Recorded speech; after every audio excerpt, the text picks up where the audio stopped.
ਸਵਾਗਤ ਜੀ ਤੁਹਾਡਾ ਇੱਕ ਵਾਰ ਫਿਰ ਤੋਂ। ਤੁਸੀਂ ਦੇਖ ਰਹੇ ਹੋ ਪ੍ਰਾਈਮ ਏਸ਼ੀਆ ਟੀਵੀ। ਮੈਂ ਗੁਰਪ੍ਰੀਤ ਸਿੰਘ ਸੰਧਾਵਾਲੀਆ ਤੁਹਾਡੇ ਨਾਲ, ਤੇ ਪ੍ਰੋਗਰਾਮ ਦਾ ਨਾਮ ਜੀ ਪ੍ਰਾਈਮ ਫੋਕਸ, ਤੇ ਨਾਲ ਆਪਣੇ ਵੀਰ ਪਰਮਵੀਰ ਬਾਟ ਵੀ। ਹੋਰ ਬਾਟ ਸਾਹਿਬ ਕਿਦਾਂ? ਚੜ੍ਹਦੀ ਕਲਾ ਜੀ, ਸਤਿ ਸ੍ਰੀ ਅਕਾਲ। ਸਤਿ ਸ੍ਰੀ ਅਕਾਲ ਮਹਾਰਾਜ, ਸਿਹਤਾਂ ਕਿਦਾਂ? ਸਿਹਤਾਂ ਬਹੁਤ ਵਧੀਆ ਸੰਧਾਵਾਲੀਆ ਸਾਹਿਬ। ਕਈ ਵਾਰੀ ਸੱਜਣ ਪੁੱਛਦੇ ਹੁੰਦੇ ਆ ਕਿ ਯਾਰ ਕੋਟ ਨਵੇਂ ਲੈ ਲਓ, ਕੋਟ ਉਹੀ ਪਾਈ ਜਾਂਦੇ, ਮੇਰੀ ਬੇਨਤੀ ਸੁਣ ਲਿਓ ਪਹਿਲਾਂ। ਮੇਰੇ ਤੋਂ ਸੱਚ ਬੋਲ ਹੋ ਗਿਆ। ਮੈਂ ਕਿਹਾ ਦੇਖੋ, ਇਹ ਜਿਹੜੇ ਕਾਲੇ ਕੋਟ ਆ ਨਾ, ਉਹ ਹੈਗੇ ਆ ਕੰਪਨੀ ਦੇ, ਯਾਨੀ ਪ੍ਰਾਈਮ ਏਸ਼ੀਆ ਦੇ, ਤੇ ਅਸੀਂ ਉਹਨਾਂ ਨੂੰ ਕਈ ਵਾਰੀ ਬੇਨਤੀ ਕੀਤੀ ਹੈ ਕਿ ਕੋਟ ਨਵੇਂ ਲੈ ਦਿਓ, ਤੇ ਉਹ ਕਹਿੰਦੇ ਪਹਿਲਾਂ ਪੁਰਾਣੇ ਜਮ੍ਹਾਂ ਕਰਾਓ। ਤੇ ਰੌਲਾ ਇਸੇ ਗੱਲ ਦਾ ਪੈਂਦਾ, ਜੇ ਪੁਰਾਣਾ ਜਮ੍ਹਾਂ ਕਰਾਤਾ ਤੇ ਜਦੋਂ ਤੱਕ ਨਵਾਂ ਆਉਣਾ ਉਹਦੇ ਵਿੱਚ ਪਾਵਾਂਗੇ ਕੀ, ਉਹਨੇ ਦਿਨ ਕੀ ਪਾਉਣਾ। ਸੋ ਇਹ ਟੈਕਨੀਕਲ ਮਜਬੂਰੀ ਹੈ। ਇਹਦੇ ਲਈ ਪਹਿਲਾਂ ਤੇ ਚਲੋ ਪਹਿਲਾਂ 5 ਮੈਂਬਰੀ ਕਮੇਟੀ ਦੀ ਮੀਟਿੰਗ ਹੋਣੀ ਹੈ, ਫਿਰ ਉਸ ਤੋਂ ਬਾਅਦ ਹੋ ਸਕਦਾ ਵੀ ਮਸਲਾ ਕੈਬਨਿਟ 'ਚ ਜਾਵੇ। ਤੇ ਕੋਰ ਕਮੇਟੀ ਕੋਲ ਜਾਣਾ ਪਹਿਲਾਂ। ਅੱਛਾ, ਕੋਰ ਕਮੇਟੀ ਕੋਲ ਜਾਣਾ, ਫਿਰ ਕੈਬਨਿਟ ਕੋਲ ਜਾਣਾ। ਜੇ ਨਾ ਗੱਲ ਬਣੀ ਫਿਰ Vidhan Sabha session, cabinet commission ਬਣਾਓ। ਚਲੋ ਉਹ ਮਤਲਬ ਗੱਲ ਇਹ ਆ ਵੀ ਕਈ ਮਸਲੇ ਹੁੰਦੇ ਨੇ, ਕੁਛ ਚੀਜ਼ਾਂ ਐਵੇਂ ਸਿੱਧੀਆਂ ਜਾਪਦੀਆਂ ਹੁੰਦੀਆਂ, ਉਹ ਇੰਨੀਆਂ ਸਿੱਧੀਆਂ ਹੁੰਦੀਆਂ ਨਹੀਂ ਆ। ਤੇ ਬਾਕੀ ਜੋ ਸਿੱਧ ਪੱਧਰੀ ਜੀ ਗੱਲਬਾਤ ਉਹ ਆਪਾਂ ਕਰੀ ਜਾਂਦੇ ਰਹਿੰਦੇ ਆ। ਤੁਸੀਂ ਪਸੰਦ ਕਰਦੇ ਹੋ, ਉਹਦੇ ਲਈ ਬੜੇ ਧੰਨਵਾਦੀ ਆ। ਉਹ ਲਾਈਕ ਵਾਲਾ ਬਟਨ ਤੁਸੀਂ ਦੱਬਣਾ ਕਈ ਵਾਰ ਭੁੱਲ ਜਾਂਦੇ ਹੋ। ਮੈਂ ਤੁਹਾਨੂੰ ਤਾਂ ਸਟਾਰਟਿੰਗ 'ਚ ਚੇਤਾ ਕਰਾਉਣਾ ਹੁੰਦਾ ਵੀ ਉਹ ਬਟਨ ਜਿਹਾ ਦੱਬ ਦਿਆ ਕਰੋ। ਉਹਦੇ ਨਾਲ ਸਾਨੂੰ ਵੀ ਥੋੜ੍ਹਾ ਜਿਹਾ ਹੌਸਲਾ ਹੋ ਜਾਂਦਾ ਵੀ ਹਾਂ ਠੀਕ ਆ। ਨਹੀਂ, ਇਹ ਗੱਲ ਮੈਨੂੰ ਥੋੜੀ ਠੀਕ ਲੱਗੀ ਆ, ਕਿਉਂਕਿ ਆਮ ਤੌਰ ਤੇ ਤੁਹਾਡੀ ਜਿਹੜੀ ਆਦਤ ਹੁੰਦੀ ਹੈ ਕਿ ਲਾਈਕ ਵਾਲਾ ਬਟਨ ਦੱਬਣਾ ਕਿ ਨਹੀਂ ਦੱਬਣਾ। ਨਹੀਂ ਇੱਦਾਂ ਮੈਂ ਕਦੀ ਕਹਿ ਨਹੀਂ, ਵੋਟਾਂ ਨੇੜੇ ਆ ਨਾ, ਮੈਨੂੰ ਤੂੰ ਬਦਨਾਮ ਕਰੀ ਜਾਂਦੇ ਨੇ ਤੁਸੀਂ। ਮੈਂ ਤਾਂ ਕਈ ਵਾਰ ਸੋਚਦਾ ਹੁੰਦਾ ਵੀ ਮਤਲਬ ਸੰਨਿਆਸ ਮੈਂ ਕਦੋਂ ਦਾ ਲਿਆ ਲੀਡਰੀ ਤੋਂ। ਨਾ ਮੈਂ ਕੋਈ ਲੀਡਰ, ਨਾ ਲੀਡਰ ਦੇ ਲਾਗੋਂ ਦੀ ਲੰਘਾਂ।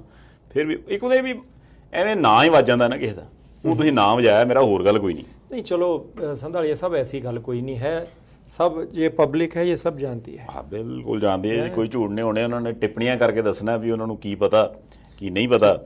बीबी परनीत कौर होरां तो गल शुरू करते हैं। अज मैंबर पार्लीमेंट ने, पटियाले तो ने, कैबिनेट दे विच मंत्री रहे ने, MLA भी रहे ने, जानी कि बड़ा कुछ रहे ने वो कांग्रेस पार्टी दे विच। ते पिछले समय दे विच बड़ा रौला रप्पा पैंदा सी। बीबी जी नूं कई कांग्रेसी कहंदे सी अस्तीफा दे दिओ बीबी जी, टिकट कांग्रेस की तो चोण लड़के MP बने हो, तो हुण भारती जनता पार्टी के उम्मीदवारों के लिए प्रचार किया, तुसीं विधान सभा दीआं चोणां 'च गल चंगी नहीं।